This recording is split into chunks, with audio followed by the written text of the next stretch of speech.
what designer purses do you guys have? Because I can totally be a part of this conversation. Oh, okay. We started now? We in it. Oh, okay. My first briefcase is a Coach briefcase from like 1980 something that my mother purchased and handed down to me. I definitely got one of those never full Louis Vuitton bags right when I graduated law school, and I have I at mean, least Google never full Louis Vuitton. yep. And then I have a Marc Jacobs and a Tory Burch. I have no designer purses.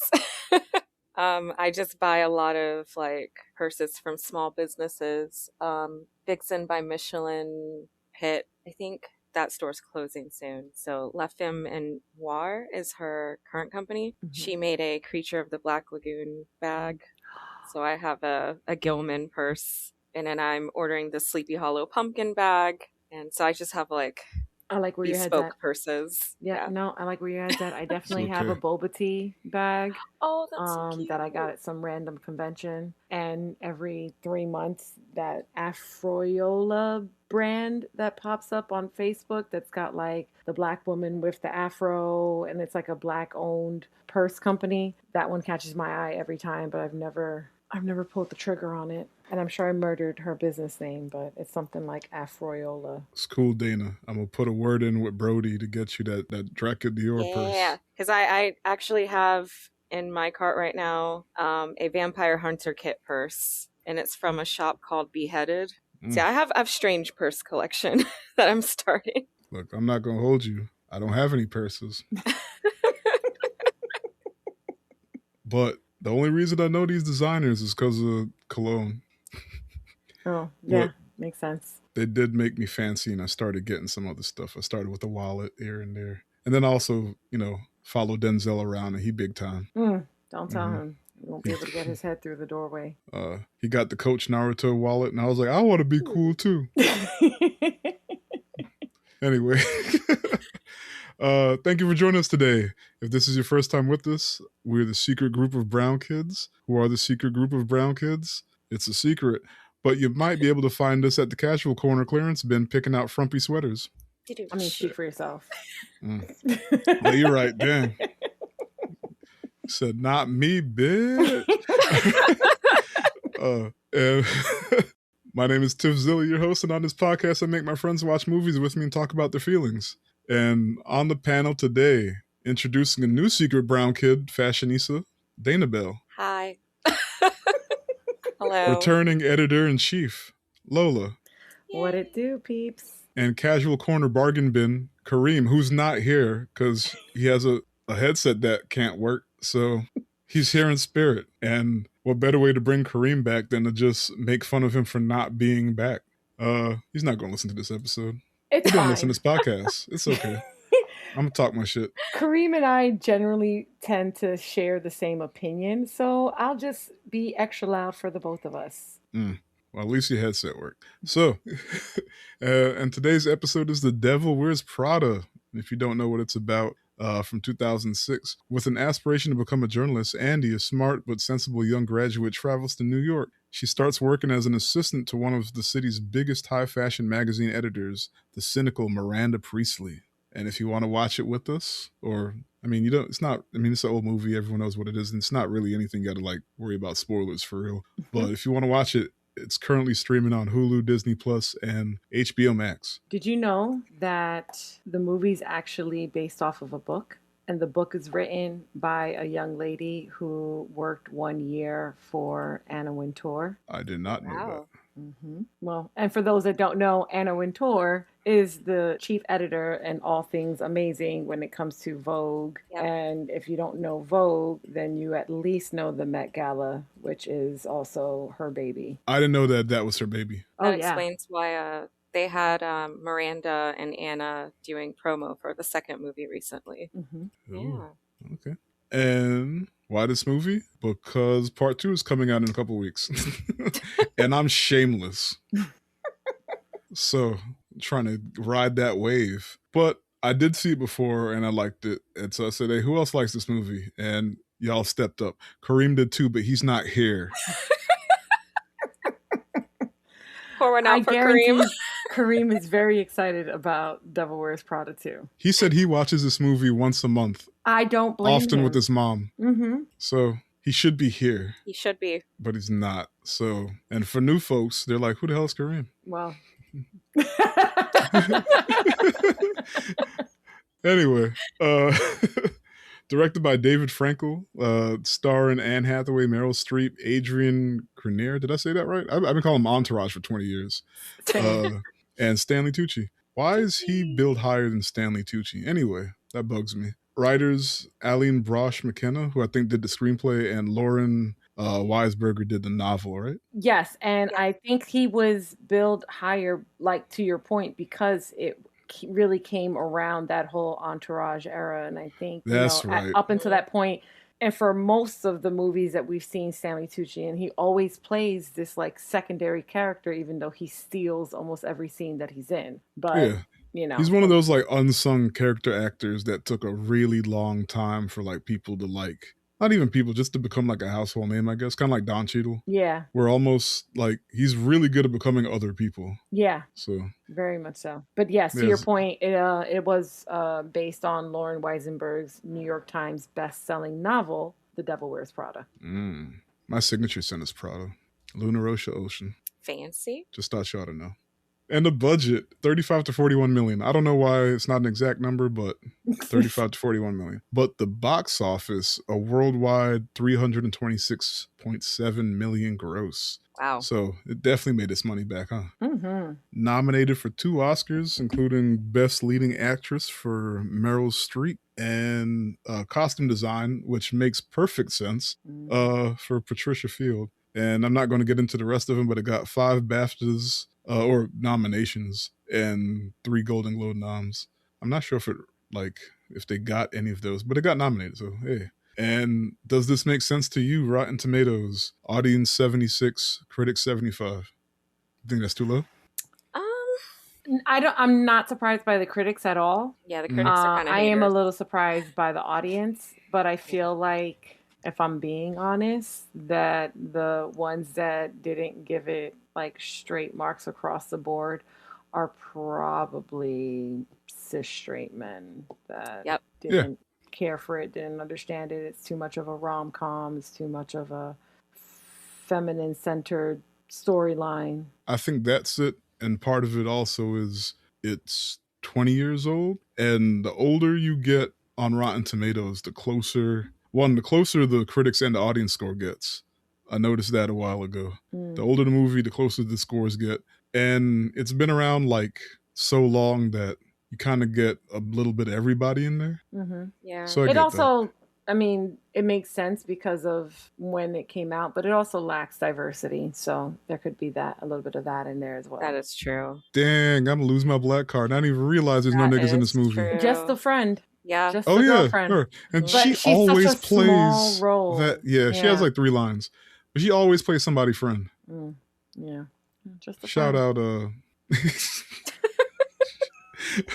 I already forgot the actress's name, but damn, because she's not my friend, I guess. But I'm sorry. She's a good actress, though. But she's just always somebody's friend. Like Hold on, let me find Death her. Proof. Her character's name is Lily. Lily, where you at? I'm on Letterboxd. I think it's like Tracy Toms. Oh yeah, There you Tracy go. Toms. Yeah. Yeah. I think she does. Isn't she on more 911 theater? now? I'm not sure. I'm not watching that, but that's Angela Bassett's show, right? I have to look to see where else she is. Didn't Angela Bassett go to space and she's a cop? Yeah, I really should watch that show because it's amazing. That's a whole nother podcast, but JC hates me because he is now obsessed, and it's just our running joke that she is on 911. That when in doubt, just the 118, which is the fire station that is about. They're going to come and rescue you, regardless of where you're at. Although, I guess Dana has the closest potential because it's fictionally an LA firehouse. So you have that working for you. Thinking about touring one of those, just randomly. If there's any talent. I'm married, but still. How do you do that? Do you just show up? Yeah, you just show up and you can be like, well, I want to put on gear. Hey, sexy fireman. No sexy. House? I'm practically married, but I just want to see how I'll look in the gear and take photos and maybe do a ride along. I mean, Get they a ain't got shit else to newspaper. do. They'll let you. I love all of this for you. Save lives. I'll be an author and a firefighter. With your luck, No. you'll show up, ask for the tour and the pictures, and then there's an earthquake. Yep. You know what? I'm not going to put that evil on you, Ricky again. Bobby. I'm sorry. Plus, that already happened. That was like season 7 or something. Damn. So. Just saying. Been there, did that. Mm-hmm. All right. But speaking of shout-outs, Vietnam and California. Somebody in Vietnam love us. Oh my goodness. Ooh. They're going through all the episodes, or it has to be multiple people because we have more listens than episodes. So there's a friend group in Vietnam that's like, yo, them secret group of brown kids. Or it's just one person that's just like, yo, I just really love Tiff's voice. No, they get it. They Aw. get it. They get it. They're also probably a secret group of brown kids in their Yep. respective right, because we know how they treat certain countries out there. So Oh yeah. Vietnam is the, I'm gonna leave that alone. yeah. But Well, California too. I'm married to a brown Asian, so I can say it. But I'm just Okay. I can say it. So I feel you. Solidarity. You knew exactly where I was going with that. Mhm. But yeah, also somebody in California is listening. Is it your boo, Dana? Tim's listened to a couple. He's a spicy white. He's Italian. So he's not technically a brown kid, even though I mean, he could listen. he has a huge appreciation for us brown kids culture. I love that. We got this card game that quizzes you on Black trivia, and There you go. he's really good. I'm like, who are you? Yes, I love that also. I love the awareness. Anyway, so spoiler warning, we're about to go through the whole movie, this 20-year-old movie that you don't really need spoilers for. It's not that type of movie. But we're about to go through the whole movie. So before we do, how did y'all feel about it real quick? You don't got to go in depth, just how you feel. I mean, I loved it. I saw it at a pivotal time in my adulthood where I was trying to get into corporate America and literally tried to recreate her entire wardrobe. So, not with the actual name brands, just the overall looks of it. Just the stuff. look. Yeah. Which one? For Anne Hathaway or Meryl Streep? Anne Hathaway. Okay. Yeah, she had really cute outfits. Mm-hmm. I also loved it. I mean, it came out right when I graduated from high school. And back then, I was still teetering on if I wanted to be in the fashion industry or not. And if I wanted to move to New York or not. So, yeah, that was pretty cool. Thought it was good. I think I like it. I liked it better watching it again. I don't know if it's because I'm older, if I just got a better appreciation for movies, or I don't know what it is. But I get why it's a big deal. I think it's earned its status. I don't think it should have a sequel. But it's 20th Century Fox, meaning it's Disney. And Disney, that's their playbook, is IP, IP, IP. So if it's big, they're throwing money at it to give it a sequel. They brought Malcolm in the Middle back. Which is crazy. Well, I never watched that, so It's I a don't great care show, about that. but I don't think I'm it going to needs a disagree sequel. with you. I think You it think does. it does need it? Okay. I think it does because I think that it's an opportunity for a new generation to experience. We're going to come back and do a sequel to this episode by doing the sequel to this movie. Okay. Yeah, and Once it hits Hulu, and I'm asking the same question. There is a brown girl in the sequel. So Oh, yeah, they there's more learned. diversity, yeah. They checked the box. Mm-hmm. What kind of brown? She was a lead in Bridgerton season 2. So I believe South Indian. Yeah, I was going to say the South Asian, the Indian. Yes, South Kate, Asian. got Okay. it. Mhm. Yeah, Very gorgeous. Oh, she cute. yeah, she's beautiful. All right. Well, she cute enough that I'm not mad about part 2 anymore. All right, moving on. Shake your head at me. Cut that out. She's an F1 girly too. Like, ooh. What's her name? I'm pause the episode. Simone Ashley. It says Simone Ashley. Mm-hmm. Got it. All right. So film starts out with Andy Sachs, which is Anne Hathaway, going in for a job interview for the position of second assistant to Miranda Priestley, the editor-in-chief of the top fashion magazine Runway. And she's greeted by Emily Blunt, which is funny because her name is Emily and played by Emily. Anyway, Emily Blunt, who was the second assistant, but just got promoted to first assistant, and she got quite a stick up her butt, which is like the running joke of the movie because she's a piece of work. One of my favorite characters. You know what? What's up? She's one of my favorite characters also, and I thought it was really interesting that in the book, Emily is American, Mm. but they made a slight change in the movie because they had cast Emily Blunt to make her English, and I think it just plays so much Yeah, better it makes her even into snootier. Yeah. yes, everything about like the accent just adds the extra level of refinement that makes you just want to slap her. That's a Yeah. great call. So I thought that was interesting. That worked out. Is she back in the new movie? Yes. Yes, everyone, Hey, everyone's everyone. back. Well, the only one I Okay. didn't see because nobody really cared about him It's is Entourage. Adrian. Yeah, All right. Yeah. We don't need him. yeah. But yeah, so Emily got to stick up her butt, and like she tells Andy that in order to work for the fashion magazine, she must be into fashion, which was obvious that she wasn't. Not to me, but No, maybe it to y'all. absolutely was because the first thing she asked is, "Who's Miranda?" Mhm. Oh yeah. She was like, "What?" She's telling her about this stuff, and she's like, "Miranda," and she's like, "Who's Miranda?" And she's like, "You did not just say that." Yeah. Like, you should know. Mm. And like before Emily could like truly get the conversation going, because I think she was technically going to interview her, right? She was. Hmm. Her phone goes off, alerting her that the boss, Miranda, Meryl Streep, is arriving early, and like her car drops her off, and like, and this part is hilarious because I rewound it a couple times to try and catch all the little jokes. Well, first she's wearing the Prada. She has the Prada bag, so like, but once she enters, everyone immediately starts getting out of her way, and like, there's Mhm. even a woman on the elevator that she gets on, and then the woman jumps off and is like, "Sorry, Miranda," and gets on another elevator. Mhm. Like, just setting the table like, oh, she a piece of work. And like she's letting it happen. Like it's supposed to happen. Like, nah, like not even like a make way for me kind of deal. It's more like they're afraid of her. Like they're getting out of sight. They're not only getting out of sight, you see them taking off their sneakers and throwing on their high heels. Oh They're yeah, they're like updating their they have lipstick to. and stuff like that. Like they're not going to get caught slipping at all. Even her walking into the building, you see everyone else was badging in. Security clicks a button so that the gates automatically open up for her. Like when I tell you she runs everything, Yeah, craziness. and she Yeah. knows it. Hmm. I mean, you got to, I guess, at that level, right? But it was that part is I love it.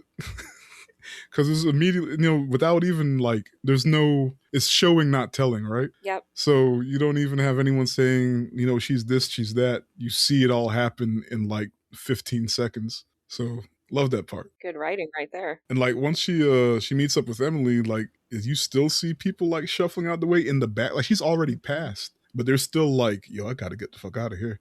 Hmm. But yeah, so when Miranda gets in her office, she notices Andy and like she asks Emily about her. And at first, Emily's like, nobody. And then she explained, oh, HR Center, like that's the new hire. And Emily was going to interview her, but Miranda asked to see her herself. And Miranda goes, let me see if I could do the best Miranda voice. Well, not I can't really do her voice. I'm gonna just do her cadence. So you don't read Runway? And before today, you've never heard of me? And Andy's like, well, I think that depends on what you no, that wasn't a question. Yeah, because she doesn't even say it like you've never heard. Like she says it as a statement. Yeah. So you don't read Runway, and before today, you've never even heard of me. And she's like, "Well, that wasn't a question." Meryl Streep, that bitch anyway. Like she's the I love Denzel. Like Denzel Washington is like my top, Hmm. the top of the mountain.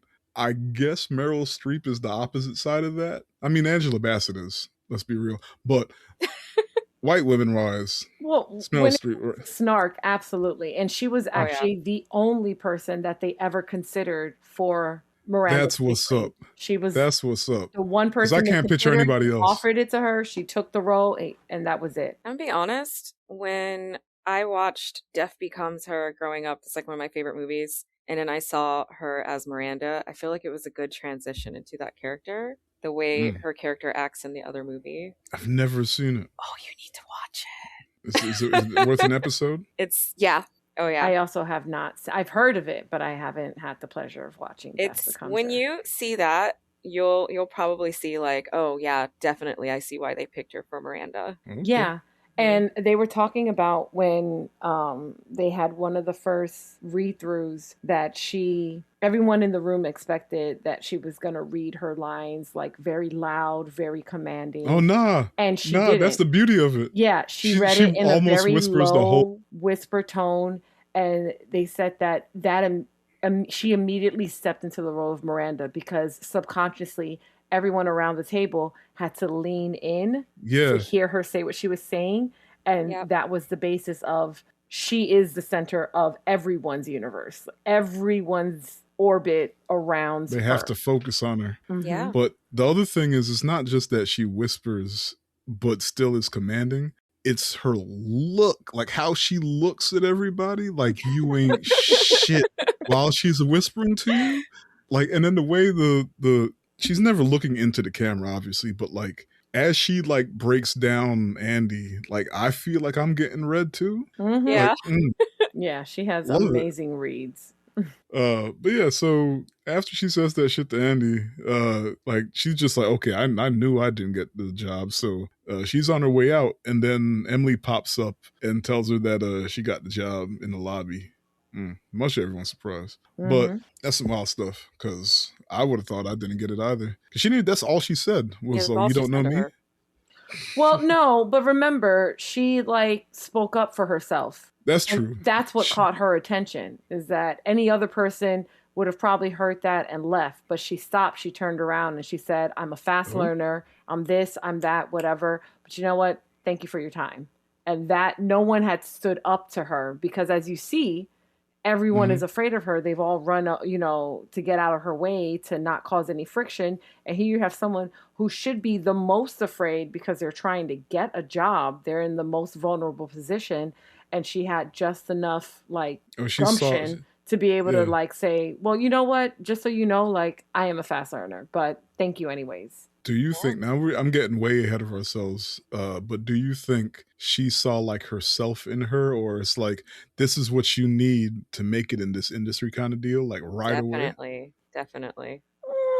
I think I she feel like, saw Or she was just a taken aback by? possibility. No, I think she saw yeah. like a Okay. spark of something that she could potentially cultivate. Mhm. And Okay. I think I it Yeah. was wonder. maybe also a little intriguing that she Yeah. had the balls to speak up to her, but also clearly didn't care about fashion based off how she was dressed and, everything about how she presented herself. So, like, she was sort of a blank canvas, which alludes to the point that she said to Emily when she wanted to interview her, which is that you interviewed the last two assistants and they were horrible. So clearly you don't know what you're doing. You're just trying to find someone that's exactly like you. I don't need a you. I need what I need. So I'm going to go ahead and handle this interview. Damn. Yeah. I loved her. She's Yeah. so New York. Oh, God, everything about her. It's probably also tiring to have a whole office of people that grovel to you. So to see someone that doesn't make her being in front of him and fashion their entire identity was probably a little refreshing for her. Like she said, someone to mold, someone different. Yeah, I could absolutely see that. You're right. Although everything about her is that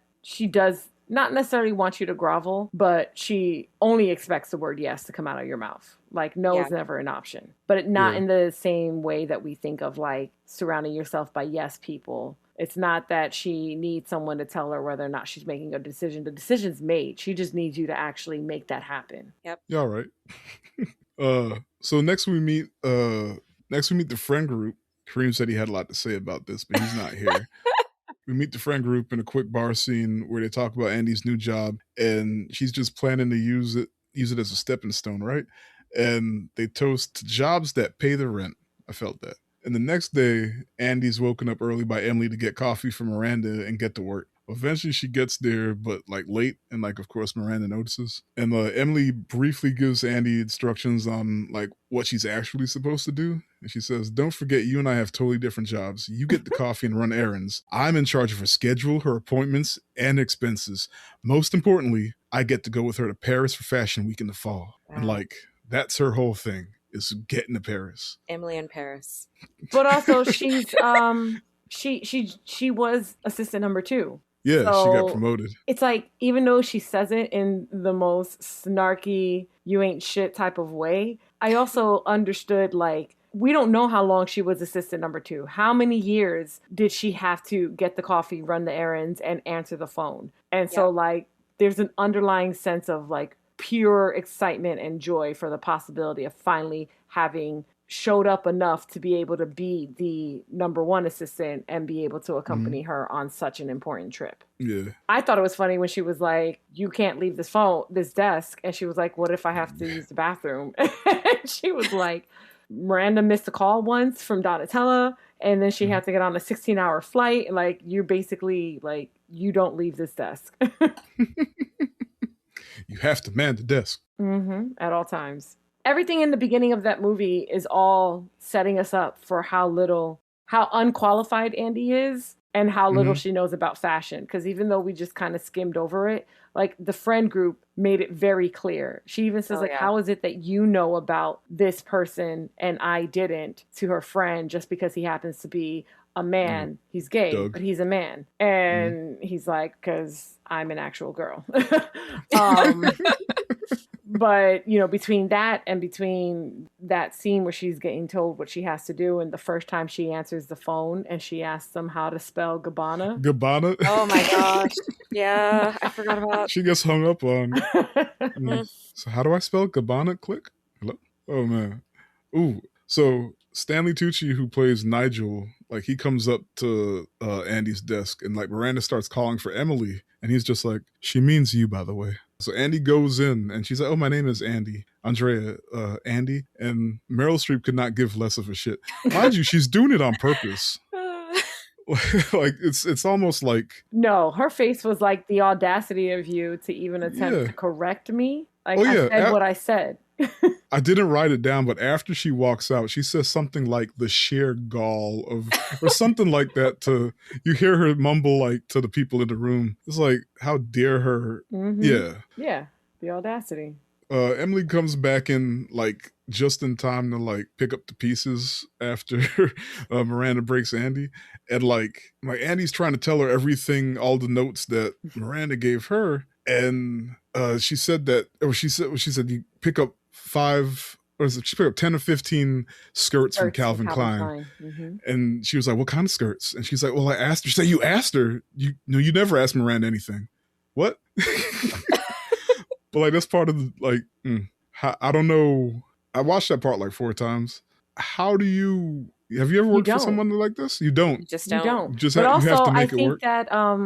That, part of it is learn to make decisions, learn to be decisive. And the other part of it, I think, plays a little bit into the role of Nigel, because he really is the Miranda whisperer. Like, throughout this whole thing, it's not that he guides her on like how to interact with her per se, but he asks the questions that she's not asking herself. And so I loved that role that he plays, where, you know, when everyone else is frantic, he's calm because he's been on this ship for who knows how long. And she is at such a high level that she can't be bothered with these details. If I said I need this, figure the rest of it out. Like, figure it out. Ask everyone else that you need to ask, but don't ask me, because I've moved on to the next major decision that has to be made. And I that sounds like a con runner we know.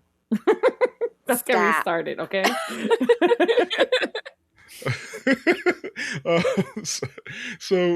So the day in hilarity continues, right? And Emily sends Andy out for the Calvin Klein dresses and coffee, and comes back to Emily snapping because she couldn't leave the desk to go pee. You have to man the desk. And Andy gets only 15 minutes for lunch that she doesn't even get to eat because she bounces into Nigel, and he's like, oh, well, we gotta go. And she gets there 15 minutes early, so we're already late. And throws away. She wasn't going to enjoy the lunch anyways. She was not going to enjoy that lunch, because the minute she poured porridge into that cup and he looked at her and read her for filth on choosing that as her lunch selection, it was never going to be enjoyable. No.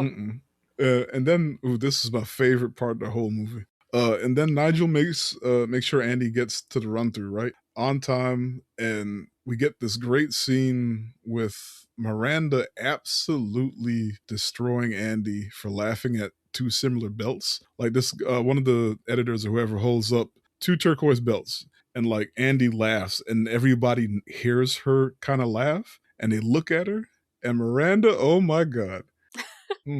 So she gives her a detailed explanation of like basically how the industry works. And y'all want to read it or you want me to read it? I wrote down the whole speech. Oh no, go ahead. You got the cadence? I already forgot the cadence. I'm laughing too hard now. But I'm gonna try. So so Anne Hathaway goes, I'm still learning about this stuff and I got you. Okay. This stuff? Oh, okay. I see. You think this has nothing to do with you. You go to your closet and you select, I don't know, that lumpy blue sweater, for instance, because you're trying to tell the world that you take yourself too seriously to care about what you put on your back. But what you don't know is that sweater is not just blue. It's not turquoise. It's not lapis. It's actually cerulean. And you're also blithely unaware of the fact that in 2002, Oscar de la Renta did a collection of cerulean gowns. And then I think it was Yves Saint Laurent, yes, wasn't it? Who showed cerulean military jackets. Ooh, yes, I think we need a jacket here. And then cerulean quickly showed up. And then it filtered its way down through department stores and then trickled on down to some tragic casual corner where you no doubt fished it out of some clearance bin. However, that blue represents millions of dollars and countless jobs. And it's sort of comical how you think that you made a choice that exempts you from the fashion industry when in fact you're wearing the sweater that was selected for you by the people in this room from a pile of stuff. Amazing. So and great. Dripping with disdain. Yeah, the at whole the end time. of every sentence. Yes. Like she's giving her that look like, bitch. How dare you? Is that sweater you got from Ross? Yeah, word. And then the scene just ends. Like there's no That's it. there's nothing after that. They show her face and then that's it. Oh man. So that night Andy rants about Miranda and her day and everything to her boyfriend. Her boyfriend. And she states that she just has to stick it out for 1 year. And that's important. Like she's setting her goal. Like, look, we just got to do this for 1 year because everything sucks right now. But if I stick it out for 1 year, then I'll have connects for journalism and it's going to be good. But that's important. But then we get a montage of like Andy thugging it out as Miranda continues to be Bosszilla, right? And when the montage wraps, Andy tells Emily, thank God it's Friday, and that Miranda's going to be in Miami for the weekend, so they won't be on call. And she's going to go have dinner with her dad, right? And she asks Emily, you have any plans this weekend? And Emily's like, yes. And she just walks She's like, I don't want to talk to you. We are coworkers, not friends. Yo, but I love that energy. Like that part of it, I resonated with so well because sometimes you just know I work with you, and that's it. I don't need you to know behind the veil. But like there was no like fakeness about it at all. It's just like, ugh, why are you talking to me? Always. All of this gets a payoff later on, and I love it. So at the dinner with the dad, he expresses concerns about like not being able to really focus on her journalism and all that stuff. But Andy stands on business and is like, no, like I'm doing this for a reason. I have a plan. And then she gets a call. But remember, she's not supposed to be on call. And it's Miranda who's in Miami and she's supposed to fly back in time to get to her twin daughter's recital in the morning. Yeah, but there's a hurricane, so her flight was canceled. So she's telling Andy to find me a flight out of here. But her flight was canceled because there's a hurricane. And that is one of my favorite scenes because the way she's so like, it's just a little rain. And then like the lightning goes on behind. Like, girl. It's like a Category 4 hurricane. You see a sideways palm tree outside of her window. It's like, I don't understand. Get I forgot who she said, like get the Donatella. Donatella. He's Maybe we like, could use her jet. her jet, like someone's leaving, like get me on a plane and get me out of here. And then the dad makes a joke about like, what does she want you to do, call the National Guard? And she's like, is that an option? Oh man. She's like, this is your responsibility. No, this is your job. Get me home. I still like yelled too much saying that. She still wasn't yelling. But yeah, she ain't make it. And it throws you the way that they like open up about it, because she's like, oh, the recital was beautiful and they played Rachmaninoff and da da da da da da da. And you're thinking like, wow, she made pulled it it off. happen. And she's at the Wrong. end, she's like, sadly, I wasn't there. But I wasn't there. Girl, you're about to be not there for another reason. Oh, goodness. And you can see, like, she is holding back tears. She's like, I really tried everything I could think of. Oh, man. Yeah, she told her that she thought Andy would be different from her usual assistants. And she ended up disappointing her just like the other silly girls. And but it's such a backwards compliment, because she's like, I always go for the thin girl who, you know, worships runway, da da da, whatever. And I thought this time, let me go for the frumpy fat girl who's really smart. Like the way that she's such a backwards compliment, and then to say like, and you disappointed me the same as all the others, and her addition of a frumpy fat girl is a size 6. Is a size 6 mind you, white Anne girl. Hathaway is a size 6. Yeah. And they keep calling her fat this whole movie. But like back 4 then, is the 2, 2 is the 0 at the time. Exactly. She's at least, or I think at some point Nigel says at least a 6 is the new 14 or something. We're actually that. we're getting back to that right now. Actually, that's I don't know what that means. How is it a sliding scale? It just is. It means that in fashion, when the designers are sending over samples, they're only sending sizes 4, sizes 2, like small, which makes sense, right? Because it's less material. Exactly. They're not going to give you a sample for, unless it's a designer who specifically designs towards plus women, they're giving you that. So that's even why, as we'll talk about later, when he goes into to see what he can pull for her, like Homeboy from Tragic Runway. Yeah.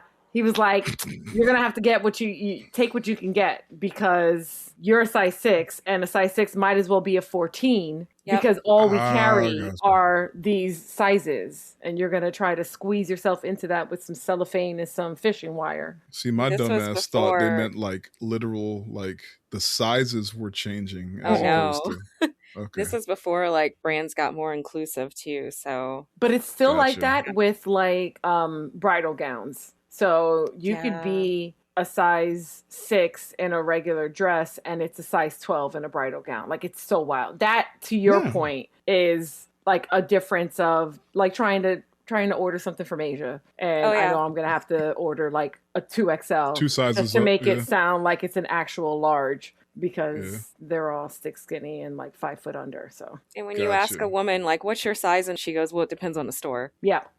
Yeah. Gotcha. Okay, I'm with it. Thank you for the education. So yeah, Andy tells Nigel, she hates me, Nigel. And this dude is like, and that's my problem because, oh wait, it's not my problem.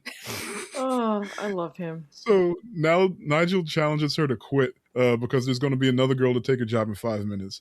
And he says she isn't trying, she's just whining. What is it that you want me to say, huh? Miranda's picking on you? Poor you. Poor Andy? Wake up, 6. That's what he calls her. He calls her by his nickname for her is her size. Yep. 6. She's doing her job. Don't you know that you're working at the place that published some of the greatest artists of the century? Halston, Lagerfeld, De La Renta. And what they did, what they created was greater than art because you live in it. You live your life in it. Well, not you, obviously. Yo, I'm telling you. Wow. She's just catching strays all in the beginning of the movie.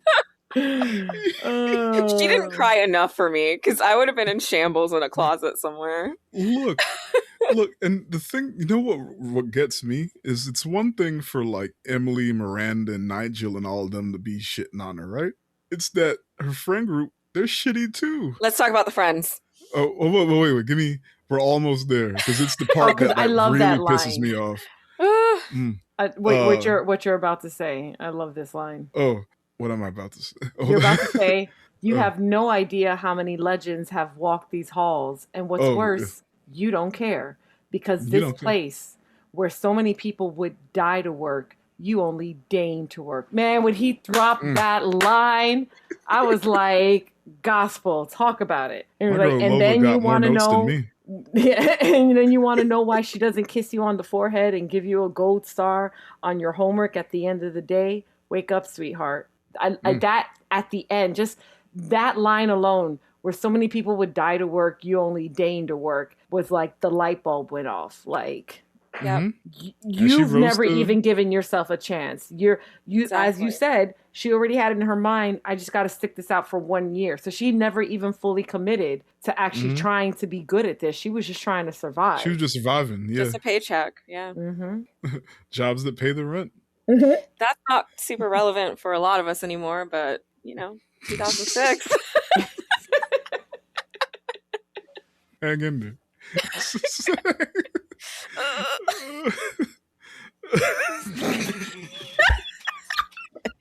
Start a side hustle now. Maybe that'll be in a new one.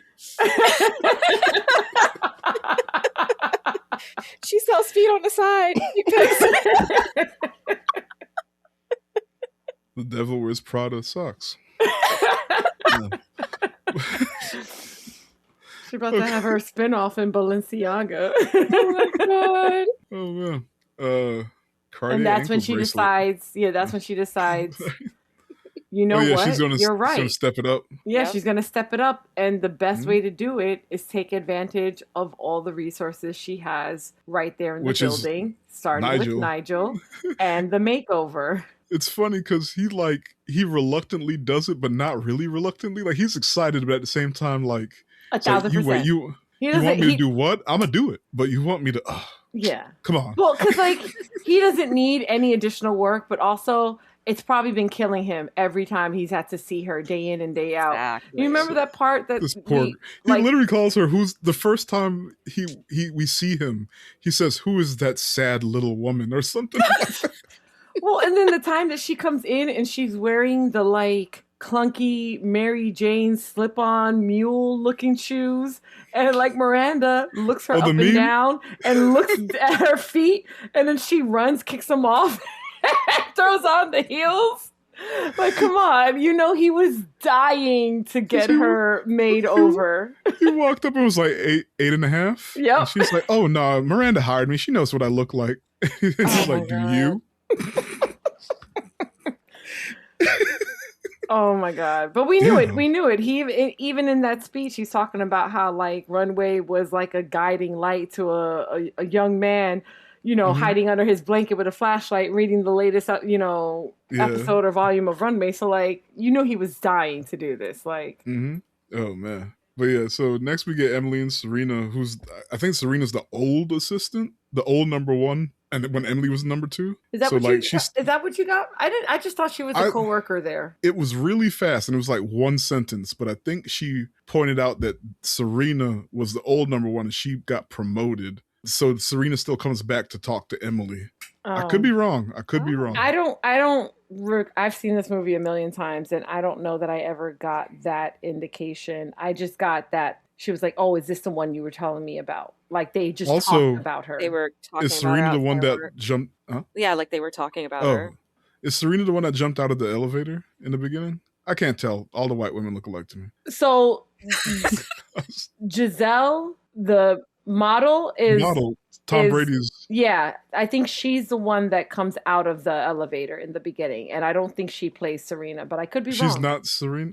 Look that up for me. Yeah, I'm gonna look it up real quick. They look alike, but at the same time, I'm on record on like 7 episodes saying that I can't tell white women apart. So, anyway. No, it is. Giselle is Serena. Oh, it is? Yeah. Oh, okay. Yeah. I didn't even notice that. No, I knew she was a famous model. I recognized her from that. I recognized her, but I didn't know where I recognized her from, so I just assumed she just European. I mean, she's Brazilian, right? Yeah, she's Brazilian. But European. Anyway, so Andy, this is a goofy episode. So Emily and Serena was talking cash shit about Emily as sorry, Emily and Serena were talking cash shit about Andy as Andy walks in completely done over, wearing them Chanel boots, and like even her boyfriend dug the new look and everything. Even Serena like gave her props, and like Emily looked at her pissed off, like she's like, "What? She does look good." But now we get another montage. Just another part I love, which is like Andy on the way to work. But as she's on her way to work, she's going through different outfits. This is the montage that I built my entire wardrobe around.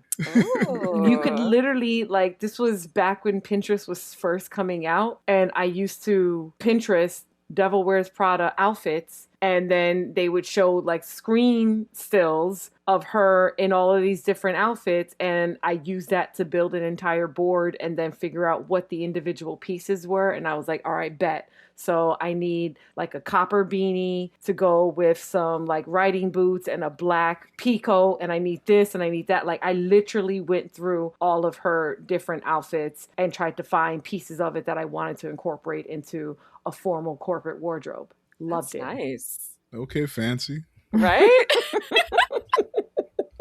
So yeah, and the montage ends with her getting to Miranda's office, and like Miranda notices, like she does the double take. She doesn't say anything. She's on the phone. I don't think she would have said anything even if she wasn't on the phone. But like she like looks over at her and looks back at her like, okay. Game recognized game. But yeah, so then we get this insufferable scene at the bar. Now we talk about the friends, where like she brings them expensive gifts from work, like in like stuff that Miranda didn't want, but like it's like some of the stuff is like worth like a G, 2 Gs easily, and like Birkin we see alone. The Birkin bag alone, or the Marc Jacobs. I think it's a Marc Jacobs bag. Yeah, and it's like that bag alone was probably going to be about. But like she was so happy about it. She was so happy about it. Can you imagine having a friend like that would just give you designer gifts from work? Look, I mean, and then you try to get in the middle of her work? Yeah, so they get their gifts, and well, the boyfriend isn't happy, but the other two are happy. And then her phone rings, and it's Miranda. And they take her phone, and they like try to play keep away, and like she's having a full-blown panic attack because she got to answer that phone, and she eventually gets it back, and like she answers and whatever, and then she calls them assholes. But like they're laughing at her after she just hooked them up. Yep. Man, look, wouldn't be friends after that. Maybe I would have kept the boyfriend, but like I would have mad at everybody. I feel like I saw someone say this, and I never really thought about it when I first saw it, but seeing it again, older, that friend group was kind of wanting her to stay where they were. They didn't like seeing her grow. Because like you said, they were just working for rent, and they saw her actually like finding a little bit of joy in this job that she didn't really take seriously at first. I'm going to get into it later, because I think I told you this before Lola came. Like, I flip-flopped the whole movie on what side I was on this topic. Because like this scene shows you that she has changed, or she's changing, but then at the same time the friends were assholes. So not only did I flip-flop between how I felt about it, but at the same time I can't tell how the movie felt about it either. Because ultimately, getting ahead of ourselves, ultimately the message is like she did change for the worse, than she chose to not, right? But at the same time, it was like there's parts where it's like, nah, she should. And it's the friends group. The friends are holding her back. So I wasn't sure how the movie kind of was trying, like what side the movie was on. I'm conflicted on it, because I think that they are responding to the way she presented the job to them initially. Yeah. Which is fair. She told them, I don't care about this job. She told them, I just need to be in this job for 1 year. She's been a person that has never taken any of this kind of stuff seriously. She's got other priorities that include her friends, her family, and ultimately I think the message you're trying to give is about staying true to oneself, right? Finding authenticity, even if there's growth involved or whatever. So on that end, I can see that they're just responding to the level of seriousness that she told them when she first told them about the job. But I think the minute you start to see the panic in her face, yeah, you should get that phone back. that's the point where like, but they're out drinking, right? So you gotta throw in that level Oh, of that's it true. and all this other kind of Yeah. stuff. They're socializing, they're drinking, they're whatever. But that's where it starts to blur that line, because it's like, are they just responding the way they're responding because she told them that this job ain't shit, she don't really care about it? Or are they a little bit drunk and not realizing that, to everyone else's point, they just got bestowed all this great skincare and a phone and a bag, and she's in this position where that she's a giving person, so this is not the only time she's going to get more. And Mm-hmm. to the extent that you're excited about this, why wouldn't you then support her in staying in that position, because you're going to benefit from it even as a secondary, not that You know may Exactly. not what? be your main And reason. even if it was still just a job for her to keep for a year, them keeping the phone from her, she could have gotten fired on the spot. Yeah. Yeah, yes, So that's my thing. Like, yo, y'all Yeah. fucking the money up. yeah. But to their credit, I guess Lola, I didn't think about this. They were drunk, Yeah. Yeah. so I get it. I'm gonna stay quiet then. But I was mad. I was so mad. I'm mad when I Like, watch it every time. We're mad for her, because the other thing is that we're seeing it from a perspective that most of them aren't. We're yeah, we seeing get to all see the the other work side. that she's been doing to Yep. get to that point. So that's why we're upset for her. We don't know to what extent, outside of Nate, they really know That's how true. much effort and energy she's been putting into that position. And even But with then him, again, he's in chef school, he's doing his own thing. Like, he's not necessarily paying attention until it starts to affect him. that's Yeah. true. Because I was about to say, because then Nate too, like, why didn't he say like, "Hey guys, like, leave He was her the first alone"? one. Oh yeah, He's the first one. yeah. He grabs the He's the phone and he first one. goes, He "Oh started yeah, it. it's the dragon He lady." took the phone Like, and threw it to Lily. Like, yeah. I don't understand why he just was like not supporting her at all. Yeah. That's my thing. At the end of the day, there's the whole discussion on if she, she's changing, she's switching up. But at the end of the day, I would have still been in her corner Yeah. regardless. So, like, I get him feeling some type of way and being lonely. She's not around as much, and she, at least, I only thing I'm going to give him is the birthday night. But everything else, man, you thug it out. You're a chef. You work shitty hours anyway. Here's the thing. Why was he always home if he's a chef? What chef do you know is always home burning grilled cheese Well, he sandwiches? wasn't a chef. He was in school. Because remember, he talks in that thing Oh, and he's yeah, like, yeah. we just spent an entire semester on the French fry or whatever. you're like right, that. you're right. So Okay, he you're was in right. That's school. why he was burning. That's why he was yes. burning the sandwiches. And And then there were late night grilled cheese sandwiches too. With expensive but cheese. also to his point, when he gets angry at her, he's not angry at her about being home alone. He says it. He's like, it's not that you're into all this fancy stuff now. He's like, I do port wine reductions. It's that she's trying to ride both sides. And that's where he's like, you're not even being honest with yourself. Like, Yeah. I get that part. You drank the Kool-Aid. You're in it now. Acknowledge that, because at least if you were doing it with some level of integrity, I could get behind it. But you're not. You're telling me, for all we know, she's going home every day and she's like, F this job. I'm not going to whatever. I don't want to do this anymore. She's complaining about it. And then the minute the phone rings, she's running to answer it. And he's like, I'm getting conflicting messages here, From his perspective, it's yeah, she fake. I get that part. Yeah. I don't like him. I still don't like him. I don't, but I mean, I get it. don't, yeah. Yeah. Yeah. Fuck Entourage. Well, I like him better than the other potential romantic partner in this movie. I hate him. Oh. Lord. So. Yo, when we get to him, I got something to say about him. Or I at have least so much when we to get say about him. Okay, so keeping in mind, so Andy has to leave to go back to pick something up from a designer. Is that James Holt? His party? Yep. And we see James Holt compliment her on her bag, and he asks who made it, and she tells him that he did, and he was just quizzing her to blow his own horn. But like from the audience perspective, it's like, oh, not only is she dressing better, like she's gaining knowledge too, right? Mm-hmm. And then she meets Christian Thompson, who's a famous journalist. And like he's real flirty with her, but definitely somebody that she should keep in touch with, because it's like one of the first famous people that she kind of met on her own. Like she was working, but like what happened? Even before that, she had like done a whole review of his essays while she was at Northwestern. Oh, that's right. That's right. In her journalism studies, so like. This is someone that she already looked up to. Yeah. But why did they have to bleach my man's eyebrows? Oh, no. It bothered me so. The entire movie, all I saw were his eyebrows talking to me every time that this man was on screen. You're It funny. was the first Thor all over again. Yeah, oh my goodness. With the bleached you know what's funny? eyebrows. I didn't notice that Christian's eyebrows were bleached, but I always knew Thor's eyebrows were bleached, and they only did it in the first Thor movie, in the first one, the one next that time I you can't watch stand. Devil Wears Prada, you're going to get to this scene and you're immediately going to hear me in your head saying, but why did they bleach his eyebrows? Because it's so That's all I'm gonna bad. be able to It's look got at now. highlights. Like the eyebrows have what? highlights. Was that a Highlights thing and in lowlights. 2006? No, it's so bad. Please look at He this got the picture. foils in his eyebrows? Like not intentionally, but it feels like they bleached it. And then they did that scene a couple of weeks later, and so it started to grow out They some. did reshoots. So it looks like they have roots? highlights. Yes. Please. Yeah.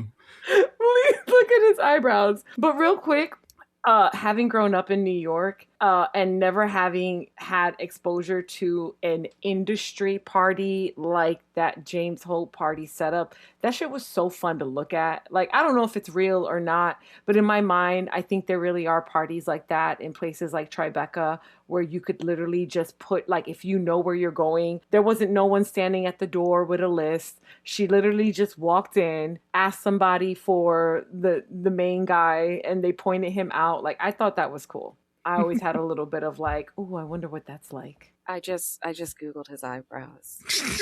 But do you see it now? I see it. Watching the movie, I never know. I see it. No, I saw it every time that I watched it, and I could not understand why did they do him why like they that? did that to my man. It's so bad. And there's parts of it, like you said, that are like really blonde. Really blonde.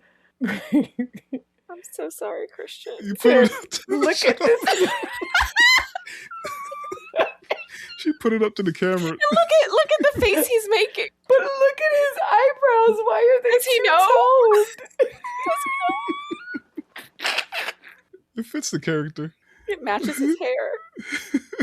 Yeah, it matched the hair. Oh my god. Look, whose decision do you think? Do you think it was his decision? It's like, hey, do the eyebrows too. Anyway, so then we get a scene where they rush to a designer preview and we get a little bit more industry knowledge, right? And on the way out, Andy impresses Miranda by by already having set up. Y'all still laughing about the eyebrows. I just see heads rocking side to side on the screen.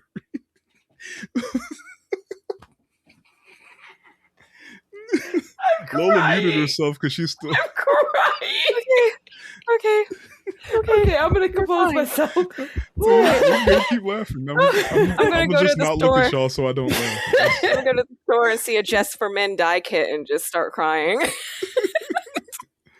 So, oh no, but it's so funny. Okay, so she sent her over there because she's picking up the spring lookbook for James Holt's whole line. She gets to preview every designer's line before Fashion Week, which is wild, okay? It's amazing. And then I guess from what she saw in the lookbook, a huge deal. Yeah, because like before it even comes out, where everyone else is seeing it for the first time, she's already seen it, which means that she probably already knows which ones she's going to highlight in the magazine, so on and so forth. And then she moves up the look because of what she saw in the lookbook, and that's when everyone knows that there's trouble in the water. Mm-hmm. And on the way out, Andy impresses Miranda by already like knowing what she was going to say, basically, and like already setting up dinner and having clothes sent over and everything. She anticipated her needs, yeah. Mm-hmm. And because of that, Andy gets the privilege of delivering the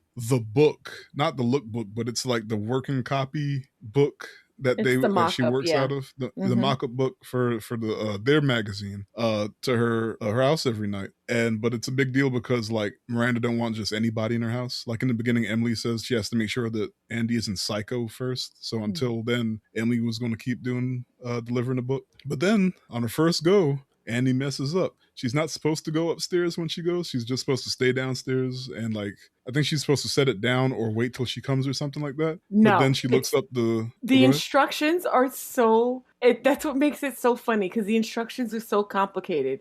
Because Emily's like, put it on the table with the flowers. And when she walks in, there's 3 different tables with flowers. And then she's like, hang her dry cleaning in the closet, but there's 3 different closets. And so she comes in and she's like, no one told me which table, which closet. I've got the book in one hand, I've got her clothes in the other hand. I don't want to mess this up because it's my first time. And then you get the beloved twins, and it's really Mm-hmm. given like Parent Trap. Oh And yeah. they're hanging out in between the spindles, and they seem like super helpful at first because they're like, "It's that door. That's the closet door." And she's like, "Oh, okay." She opens the closet door. She hangs the clothes, everything, and then she's got the book in her hand, and she's like pointing to the table, which book? And they're like, "You can just give it to us." And she's like, "Shh," because Emily told her like, "Don't talk to nobody. You're supposed to be invisible. You slip in, you leave the stuff, and you leave." And then Mhm. they ultimately convince her, "Oh, just bring it upstairs. Emily used to do it all the time." And you get it because one says it, the other Yeah, one and the looks other at was like, her, for real? and then the other one's like, "Oh, yeah, yeah. Yeah, Emily brings yeah, it up yeah. all Oh the my time." god. And she goes upstairs, but when she goes, she ends up walking in on an argument between Miranda and her husband. And like this look is the scariest look in the whole movie. Like she already looks at her like, but it's usually her looking down her nose at her. This one is like, how dare you? Because she walked in on a private moment, and like Andy is just like, and she just leaves the book at the top of the steps. So, and they did this early in the movie where Miranda gets upset, so she kind of punishes her. So this time she gives her an impossible task. So the next day, Andy gets to the office and Emily's like, "Oh my God, she's on one. What did you do? What did you do? How dare you go upstairs? I told you not to go upstairs, yada yada." And then Miranda calls her in and she gives her an impossible task of getting the unreleased Harry Potter manuscript for her twins to read before the book comes out by 3 o'clock before they go to their grandmother's house or something on a train. And like the way she's saying it, she's like almost smiling because she knows like, oh, you're done. You're done. Like there's no way you can get this done. Like I'm gonna set you up so I have a reason to fire you, even though she already has it. She doesn't need a reason, but you know what I mean. Like she's Yo, punishing her. Emily was like, "Why didn't you just get in bed with her?" You She might as said, well have. "Why did you just get in Why? bed and tuck her in?" Like she was so flabbergasted that she would even have the audacity of like going up the stairs into Miranda's private space. Low key, I Oh love my Emily. goodness. And then it's the book, but it's not like that's the only that in and of itself would have been the impossible task. But then she Mm-hmm. still wants her to do all of her other ridiculous errands that Yeah. she normally goes. I She want a goes steak to, in 15 minutes. yeah, Smith Steak. and Walensky's not even open yet. She's in Like, there like practically cooking the steak herself with the chef in the Yeah, back. she's And she's she on brings the line taking the steak off the and then she comes and then she's like, "I don't want that." Just Yeah. Before she left though, Emily is still being Emily and she's like, I'll be back in 15 minutes. Wish me luck." And Emily goes, "No, shan't." Like, and she gets back in 15 minutes. And then Miranda's like, "Oh, I'm going out to lunch. I don't want that." mm-hmm. I She like the part throws it where in the she's sink. like, "I'm back. Am I fired?" And she's like, "I rarely say this to people, but you need to calm down." And she's like, I only say this to myself. But yeah, so on the way back, she saw an ad for Christian Thompson on the bus, and she calls him up, and he comes through. He knows somebody who knows somebody, and she manages to do the impossible task and get the manuscript to the twins, and then brings one for Miranda. And she's like, "Okay, but what is this going to do for me?" She's like, "Oh, I already got them 2 manuscripts to the twins already. They're already on the train." And so like Miranda's like impressed because it's not like, I mean, they genuinely wanted the books, but at the same time she knew like you can't get this done. yeah. But she got it done. So look at that. But yeah, so now Emily's sick. Not just sick, but like it's how she's going about it too. Like she's sneezing and shit in front of everybody, and like you could tell that she's like she can't really hold it together because she's sloppy. That's the word I'm looking for. So, and in Miranda's words, Emily is an Incubator. an incubator of viral plague. Mm-hmm. And that night is a huge benefit, right? And because of this, Miranda wants Andy to come to help Emily because her job is to memorize all the important people that's going to be there. But she clearly need help. But it's also boyfriend Nate's birthday. So at the benefit, like Andy goes and she's fidgeting because she's like, she wants to get out of there early. She knows she's running late.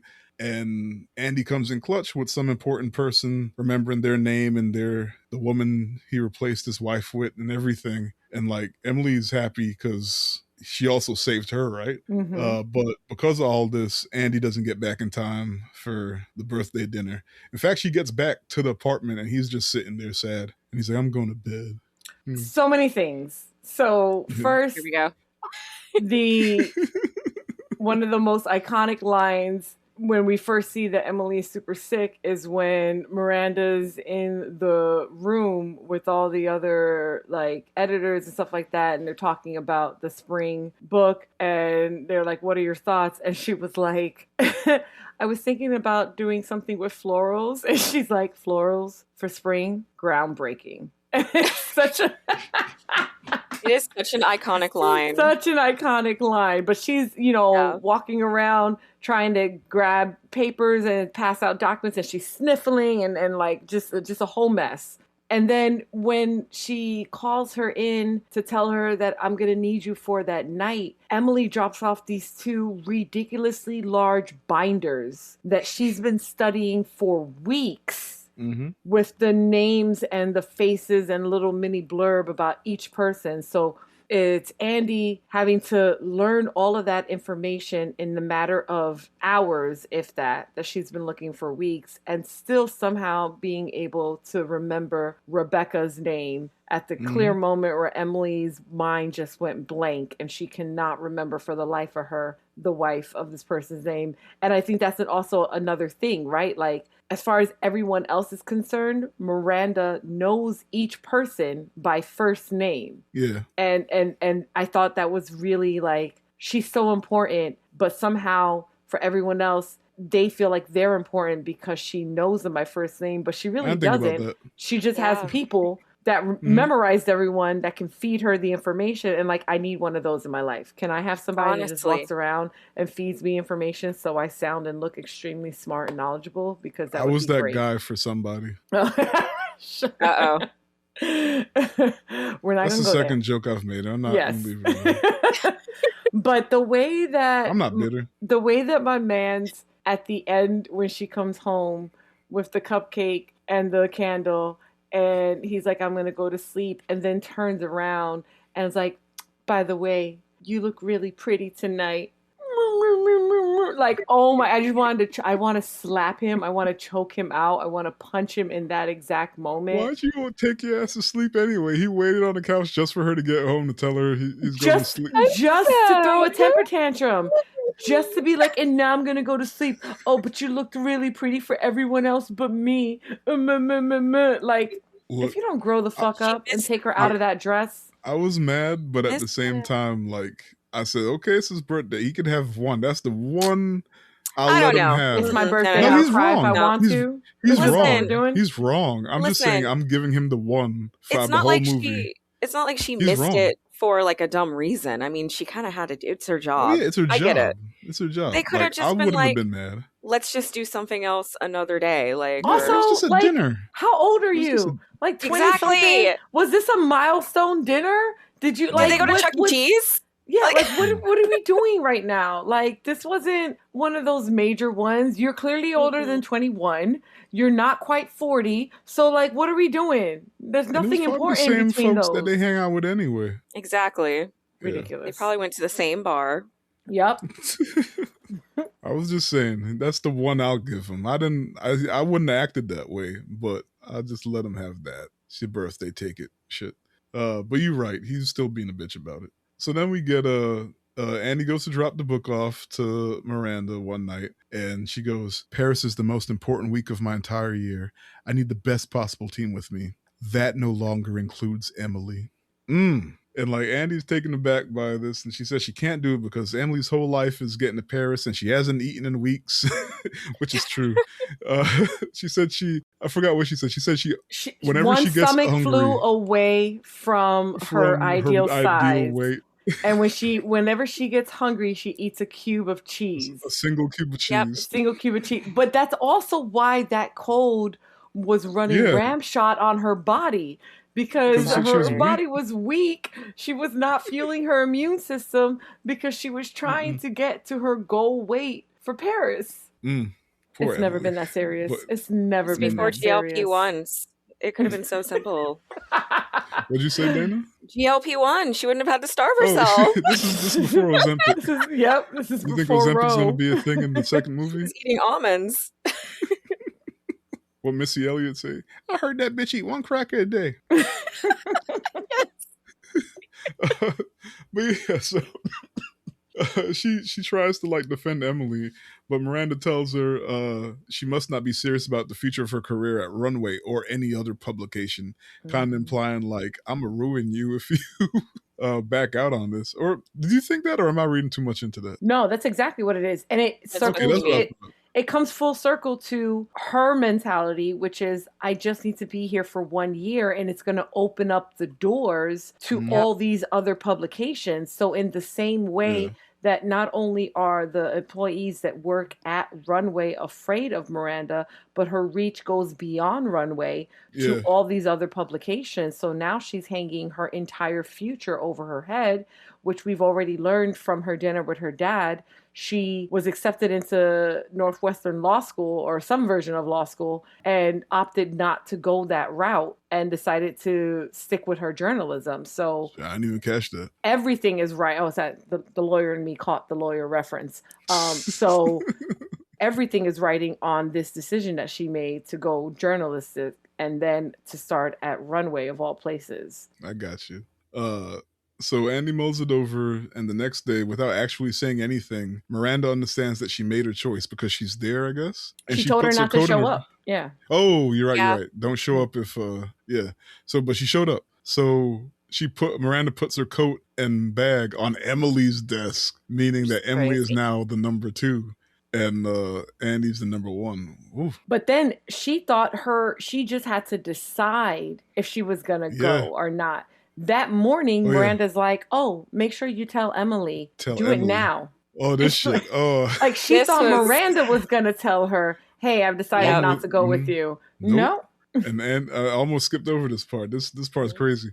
So she says, "Tell her." So Andy picks up the phone and it's like, "Don't pick up, don't pick up, don't pick up." And she picks up, but not only did she pick up, but she's hustling because she's late because she forgot to pick up some scarves from Miranda from Hermes. So she's hustling with the scarves, and this is very like reminiscent of like the first or the beginning of the movie with Andy running with the coffee. Oh yes, yeah. Mm-hmm. But it's like now literally the roles have switched, right? Mm-hmm. And so she's trying to. I don't even think she managed to like get it out yet, and Emily gets hit by a cat. And the scarves just go flying in the air.